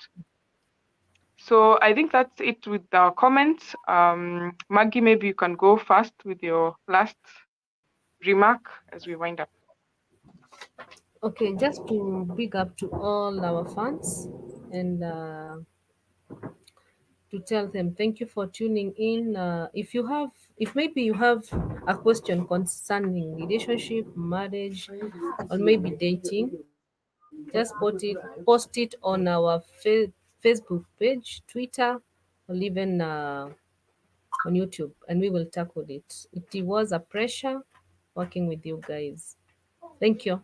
That's one moment, ladies and gentlemen. Thank you for being part of this as usual. Hii inakuanga show fiti ambayo imeanza na this lovely and able gentlemen and ladies. Kuna request tu hapo behind the tent nimeambiwa niwaongeze 30 minutes so I'm only doing that because ni request. So for the sake of you guys, tutaongezea hizo nusu saa alafu maswali yatakam. I'll be posting the questions here and then we can try to tackle so that at least because ni show ya kwanza leo tutawafanyia that courtesy ya kuwapea additional time. So to our viewers, you still have an opportunity to do that. Send in your question hapo kwa comment section. Tutakuwa na hawa jamaa wamejitwika njuga kuling'amua hilo swala. I'm sure Nyak amejiweza na kuambia zile answers zitatoka hapa, wacha tu. Muthoni as well, I'm sure they'll do a good job. Messi nakwambia this guy acha tu. And Mboro is tumemzoea politics na sometimes church, na ni kama hizi story pia za mapenzi kuna penye. Anabambika sana. All right. So our viewers, due to public demand, I open for questions, and equally, someone is requesting to join. You guys, I don't know. I'll add only 2, and then we try to see 1 or 3 more issues. Alafu 30 to 45, and then tutarap. Ya leo tumeifanya tu kwa sababu ni ya kwanza, the other ones tutakuwa tuna keep time. Of course pia tulichelewa kidogo, samahani sana wa viewers, but hey, hii ni kwa sababu yako. All right, so Muthoni, I give it back to you. Okay, thank you so much. I don't know where Jesse has gone, so Maggie, you should retract your words. You're not closing the show. So yes, you can give us more, as you were saying. Okay. Before we were closing, and Mise was saying something and he didn't finish, so maybe he can conclude on what he was saying. Mise, if you can hear me. Yeah, that's why it's important to have ladies talk to men. Men sometimes are very unceremonious. So what I was saying is what we eat, how we dress, because men, we have to go back and investigate the brain of a man and the brain of a woman. The brain of a man is visual. The brain of a woman is emotional. What you tell a woman is what will turn her on. But as men, every time we are turning on our social medias, you will find that you wake up, you're turning on your timeline, a naked woman. You know what comes to your mind? You know, I think it's yesterday. I was sitting and my son was next to me, and then I went to TikTok, and the first thing I heard is that when you're sleeping with a woman, and I quickly, when I was trying to change, and then my son told me, "Dad, it's okay, I heard it." So, don't bother. Cross. And my daughter was sitting across, and I acted like nothing was happening. But you know, now these are the morals that have been eroded. People don't care, and this actually came from the media industry. They have used the woman body for monetization, for advertisement. So, and now women have accepted the condition. They have now come out themselves doing it without voluntarily, without being asked. And that's why we're having challenges where we are always thinking about sex everywhere. I think we have to go to that pastor who said, "Garine tuatua," you know, kwa sitting room tuatua. I think it's just come to us, and so it has become a reality. Yeah, it has become a reality. So it is the monetization of women body. I think somewhere, I think in 2012, I studied women. I did women studies, and they were talking about a woman body is like a bunny. So they were using a bunny to symbolize a woman's body. And I thought, I didn't see it, I didn't conceptualize it until now.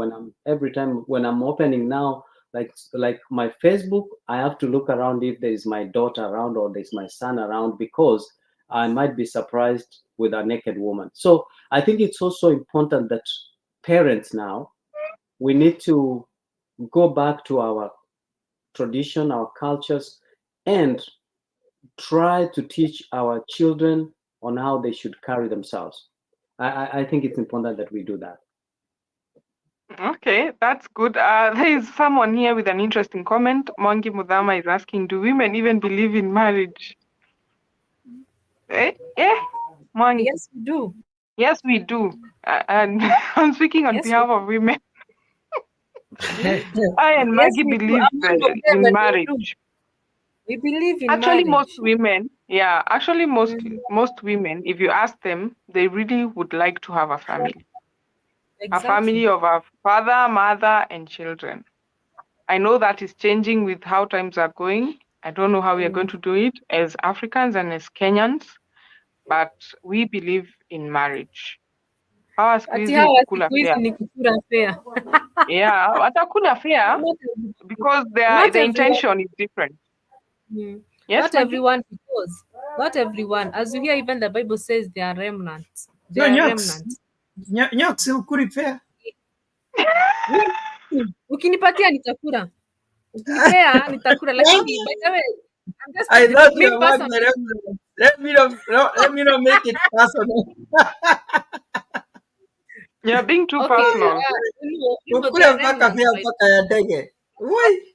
as what I'm saying, there are people who are really willing to have that beautiful family. So see what wakukura fare, by the way. Not all of them are eating that fare, are using that fare. Not all of them. Lakini we So mwanaume, mbona upasia msichana hata pesa umwambia ni za hata fare, wanaume alafu hukulanga fea, hata wanaume hukula fea siku hizi. Mise, can you give us that perspective of men eating fair? Yeah, because men nowadays are even the worst. Women were perceived to be weak and to be provided for. That's how we grew up. That's how our parents knew that the provider of the family is the man, or the head of the family is the man. And men, therefore, had to work hard to provide. But nowadays, we have lazy men who don't want to work, and they want good life, and that's why now they live in the gym to look good, to have a 7 pack or 1 pack or 3 pack, so that they will appeal to women. And then now that the women also have money and they can get whatever they want, they can now cherry pick the kind of a man they want. They can now afford such lazy men, or boys who do not want to own up to be men. Regardless of how much money a woman has, the man still remains the head of the family, and you still remain to be the provider, no matter how much a woman has. She can complement whatever that is needed, but at the same time, that does not mean that you shouldn't man up and provide leadership in the family. And leadership doesn't just mean to give instructions, but it also has the financial implication.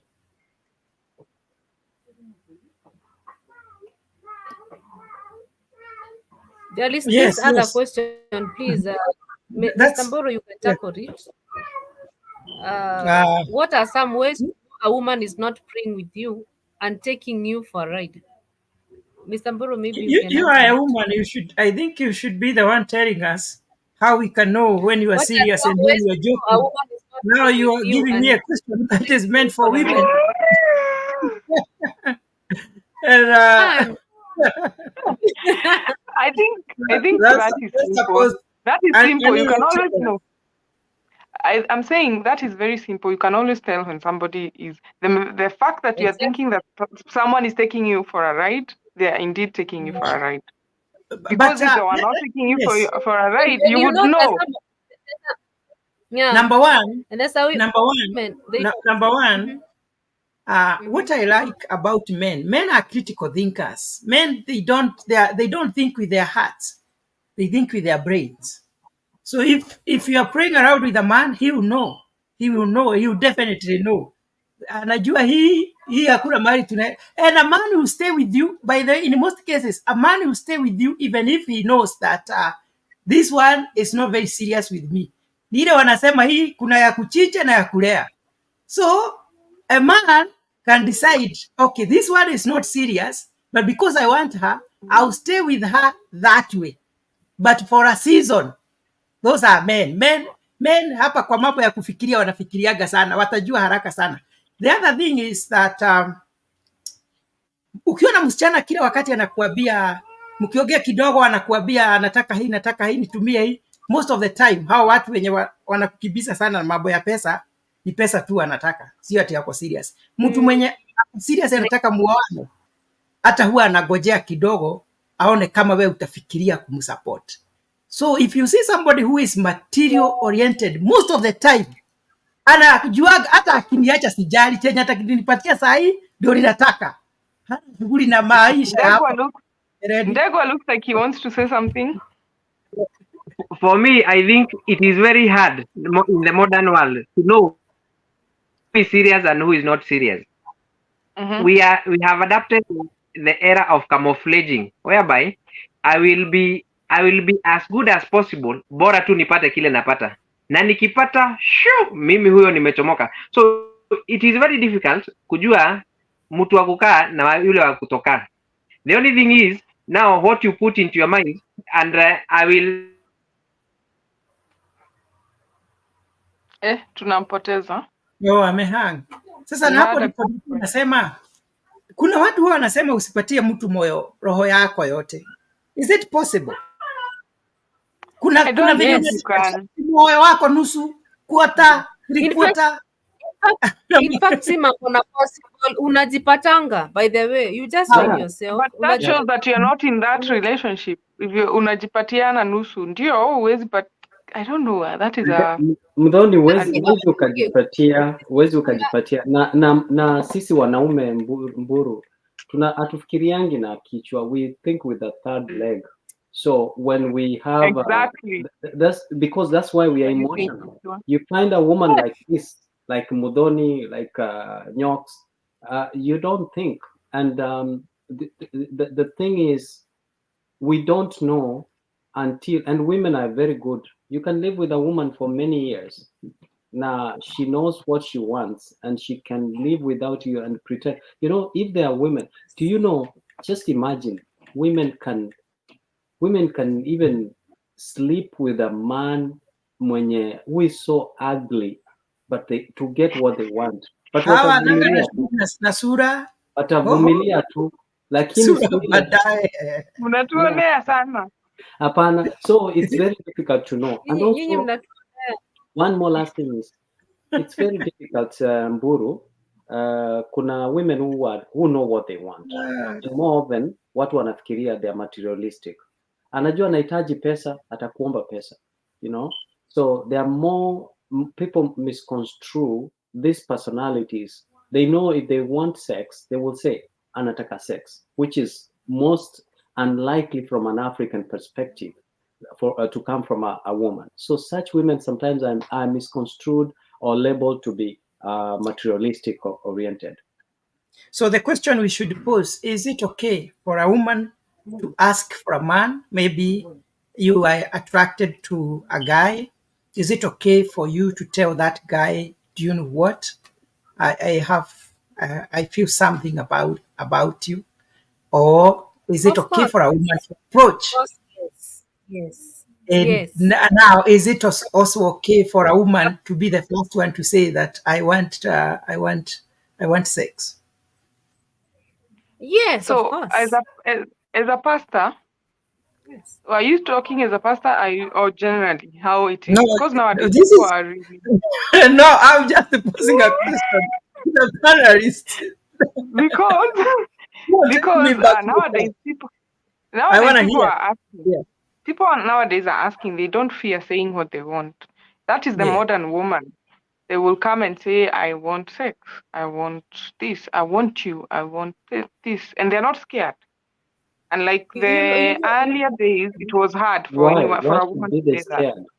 Why should they be scared? Right? What did actually... And how do men respond? You see, I would like to hear women saying... Most men are scared. Because myself, when I was growing up, or I was a little bit younger, when women would have courage, and I would notice, okay, sometimes women don't tell you, but they show you. And some of them, they will show you almost directly that I want you.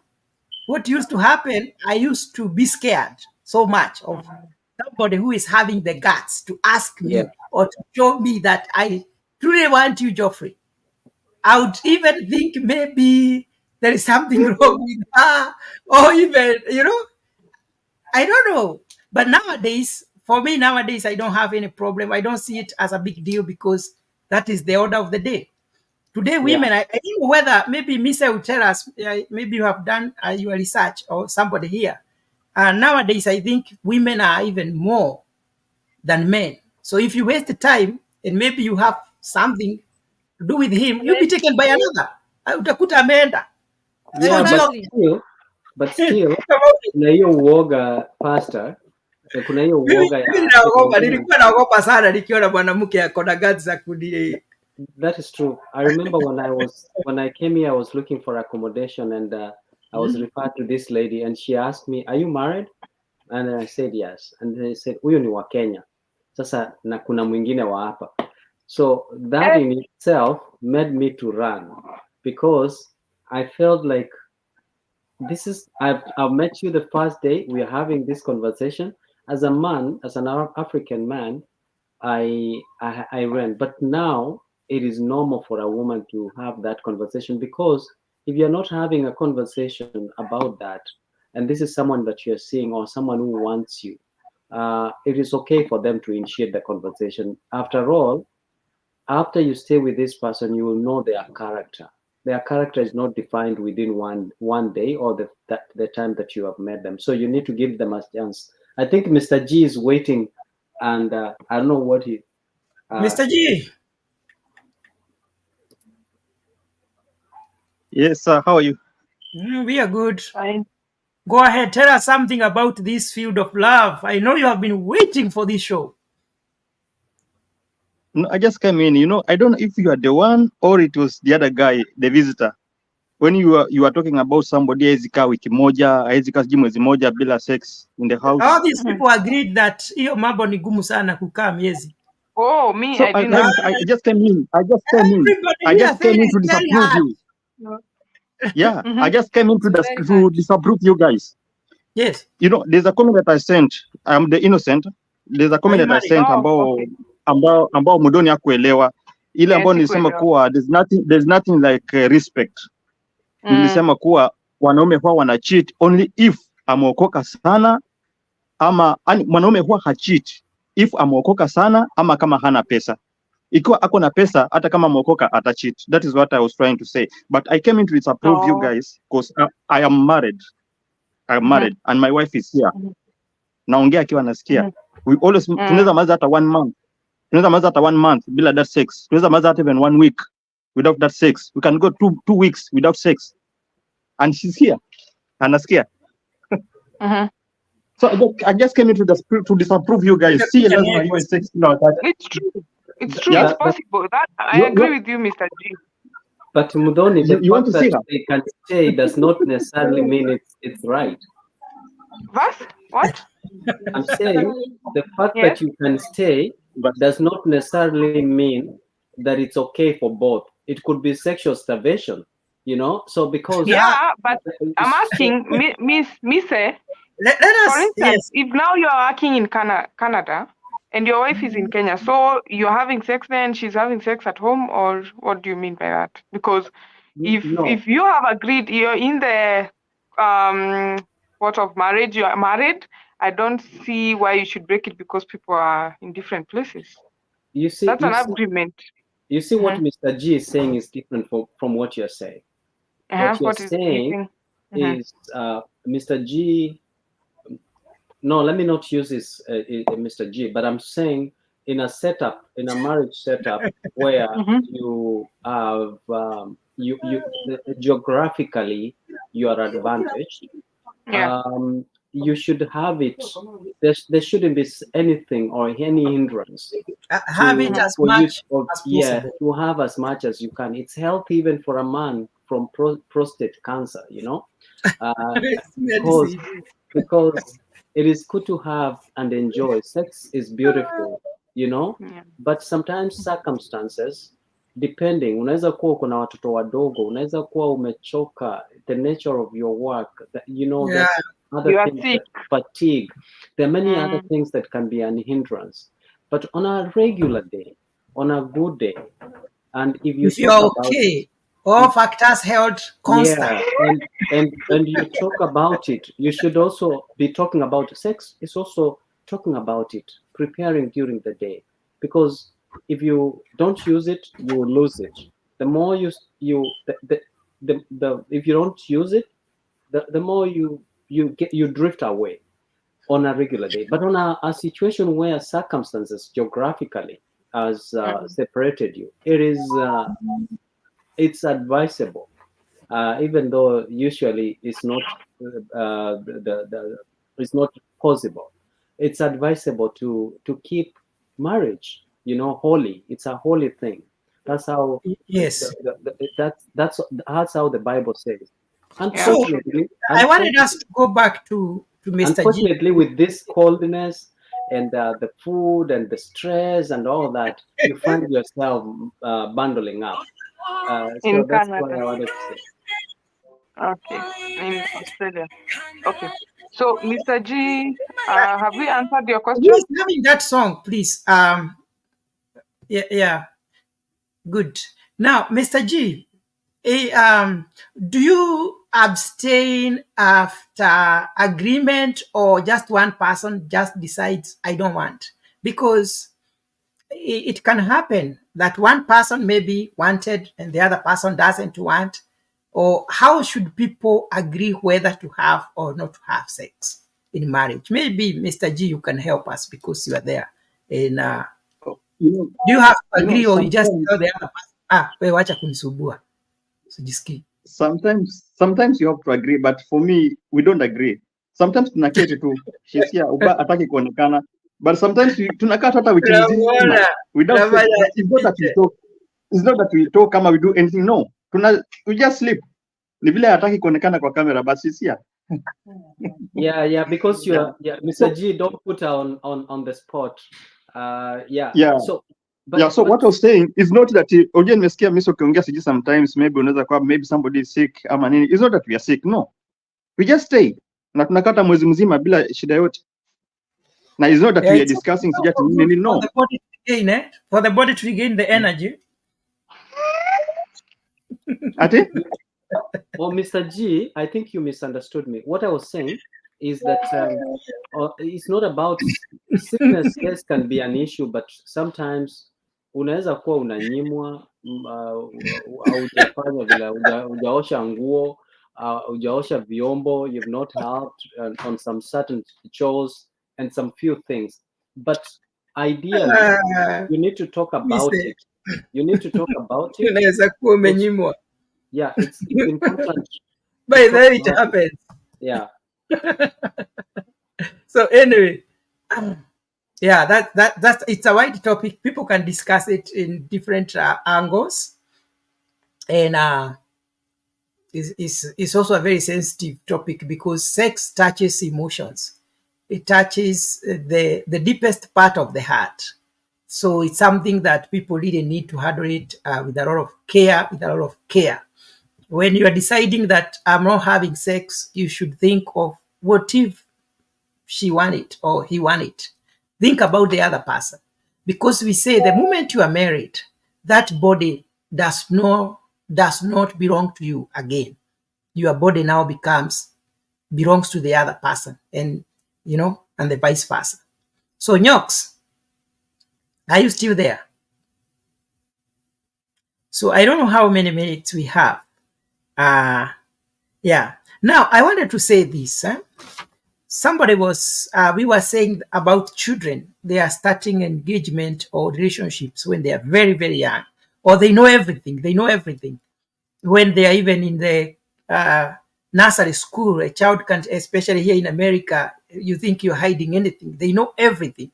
And somebody said, maybe a child is in class 6 and they come in the house with their boyfriends or girlfriends, and they are not afraid of telling you, Daddy, this is my boyfriend, this is my girlfriend. And you don't know even how to behave or how to tell her it is not wrong, because after all the peers they have, everybody else around them have boyfriends, they are talking of their girlfriends, and it's not a big deal for them. So it's a matter of how do you now decide to understand your child and the environment in which they are growing in, and now know how to advise that child that, yes, it's okay, you can have him.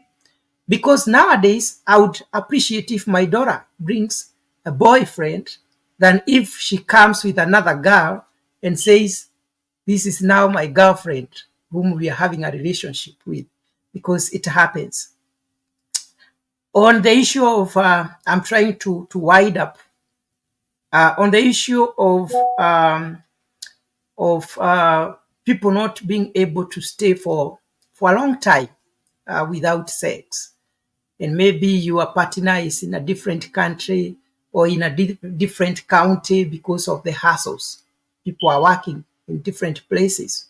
I would say people should try as much as possible. If you're within the same country, try as much as possible to stay with your spouse. It's very important. Stay with your wife there. Stay with your husband there, because that is what it was meant to be. When God was creating people, he was creating it that way, that you and your husband be in the same place, in the same house. That's how it's supposed to be. But if circumstances force you not to be together, then have self-control. Keep on talking with the other person. Have those sweet conversations and texts through the phone. Talk, have deep conversations. Show the other person love until they're able to wait for you. So I think that's very, very, very, very important. Nyox, give us your final remarks. Yes. Then Mr. Then we wind up.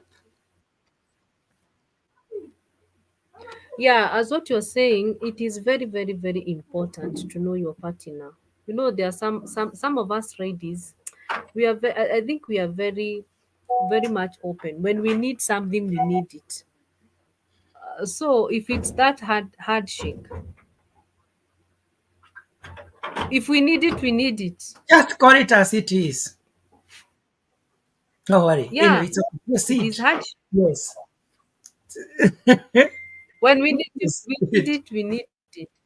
Yes. So it's always good to have discussion and to avoid hii mambo ya kutoka nje ya ndoa. It's always good to have a discussion, and even before people get married in a relationship, let's be open and tell each other, this is what I love, napenda hii sana. After 30 seconds, after 20 minutes, just be open to that someone, because marriage is a lifetime.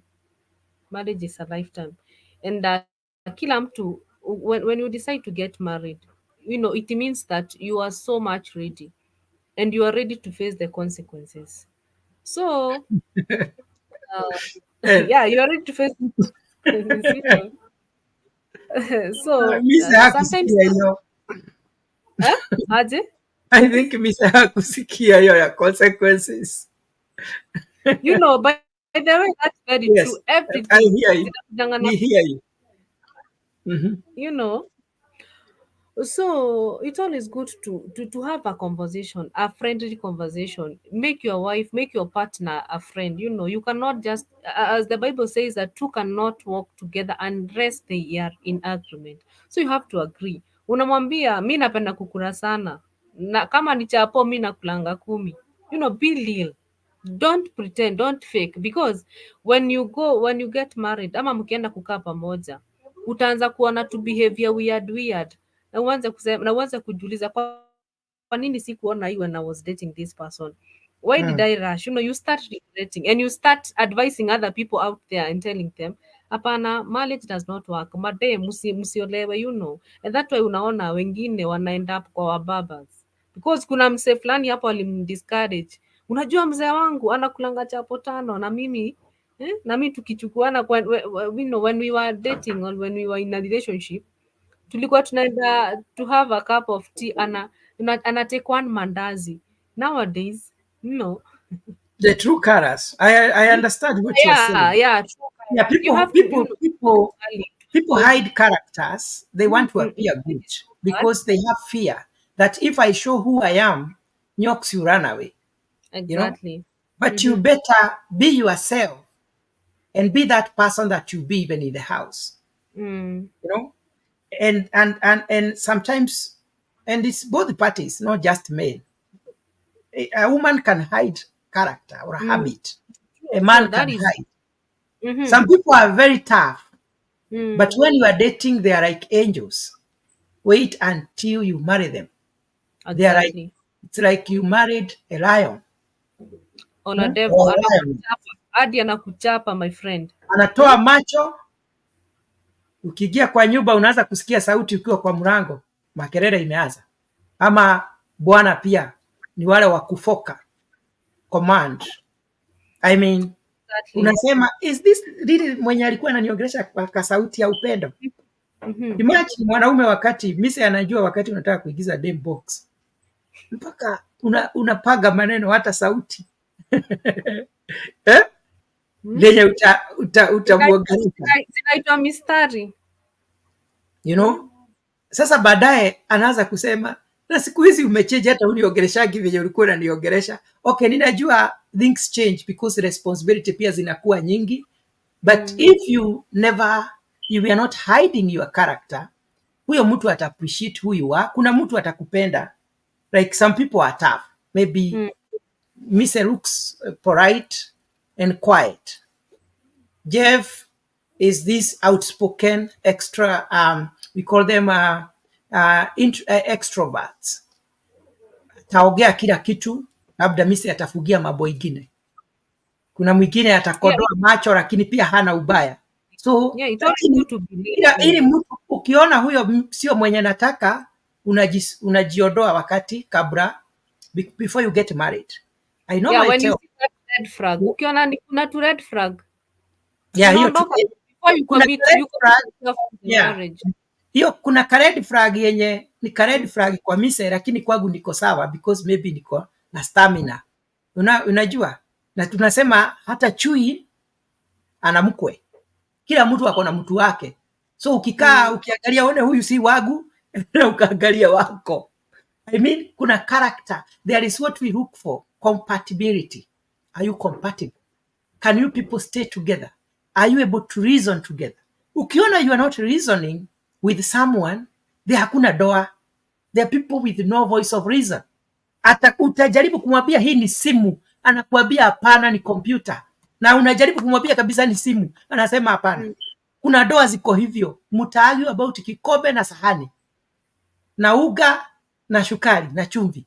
I mean, petty. Na inawasumbua kabisa, na hamtawahi kuwa na amani because you are not compatible.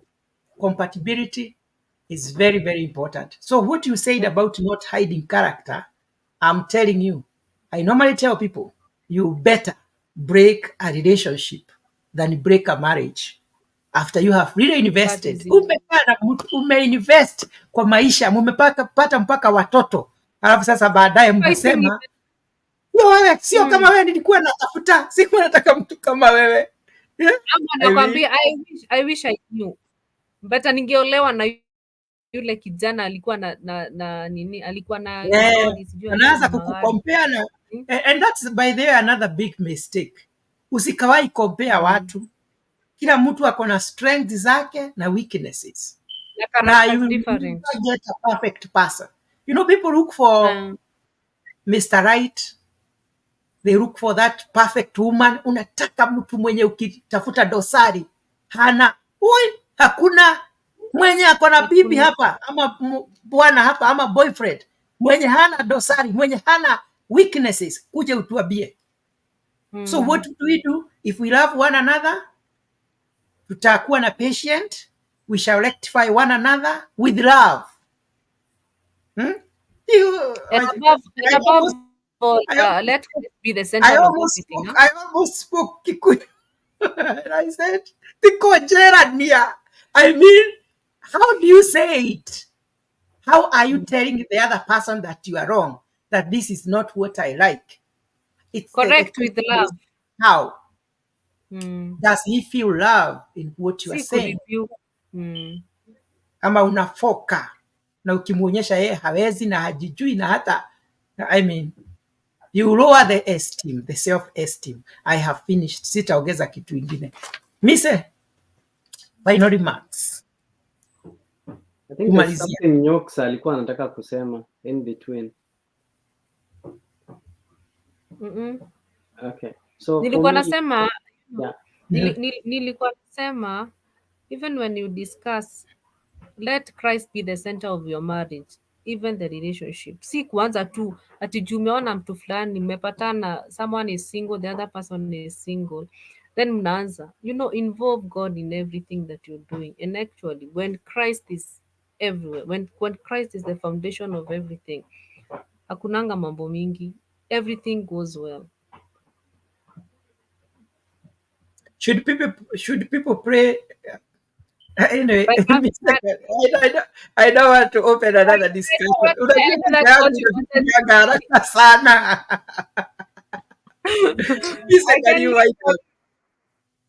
Mr. Mboro. Yes. Sorry? Unajua umeleta the biblical perspective.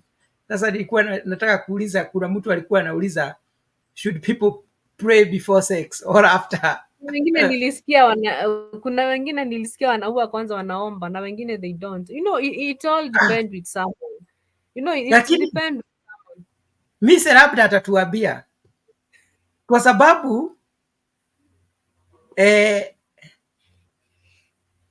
anyway, sitaki kufungua hiyo debate zaidi. We shall talk about it next time. Misa, can you close this debate? Yeah, I think this is good. I think also social media has contributed to greatly to the breaking of marriages, because now during our time, it was, you could wait, because at least you could wait, because it was there was no electronics, there was nothing. I remember if you were away from home, you could only use Skype, or Yahoo or Hotmail during those days, and people had to go to a cyber, and in the cyber you couldn't tell people to show you anything apart from your face. So nowadays it's different, because you have your gadget, you can go with it anywhere. It is at the palm of your hands, and even when you are in bed with your partners, you're still scrolling down, and this is a distraction from People marriage. should have rules. Yeah, and so I think having a marriage is a beautiful thing. Having a family is a good thing, and we should strive to keep it no matter what. Tunavumiliwa sana wengine. Kuna wale wengine, unaona ile wimbo imesema sisi ndio wale tumesaidiwa na Mungu. Some of us in marriage, that's who we are, because we have partners who have endured, who have learned and known what our weaknesses are, and they can chime in with us and still be there for you.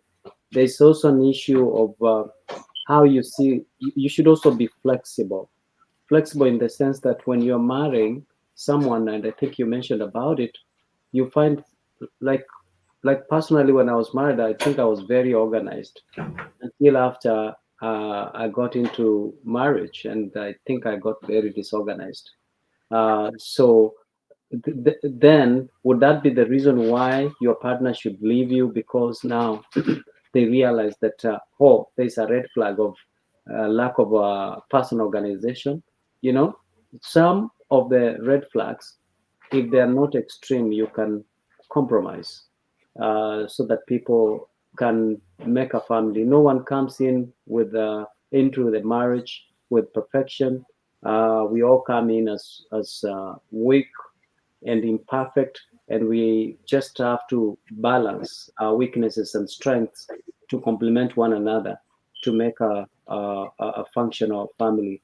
But also, please understand that the number of women versus the number of men, women are growing over a period of time. The population is, I think the ratio used to be 1 to 10. Now I don't know if it's 1 to 20, but that is a challenge as well. That now women are many, men are not enough, cannot match or measure up. And for that reason, women have now accepted the condition of remaining single, and they have given up on marriage. They will try once, wanasema nilijua tu haitakuwa. No, you have to fight, you have to work and protect your marriage. I think if my wife was to give up, I think she would have given up long time ago, and perhaps we wouldn't be married. But I think you have to look into the strengths of your partner, and look at the weaknesses and say, what am I going to keep and what am I going to compromise? And you cherish that that will make you continue being together. Thank you. Beautiful, beautiful, beautiful. Thank you so much, Miss RM, Maggie Knox, and Annie, and MC Jesse, and Mr. G, and everybody else who has been in this show, Mr. Jakes, and all other people on the background there. Thank you for good work that you have done. We really, really appreciate. Marriage is something beautiful. Love is something good. Let us embrace it with our hearts and also try our level best to be nice to those that are nice to us. Thank you so much. Until we meet again next Friday, same time, same place. Thank you. We appreciate.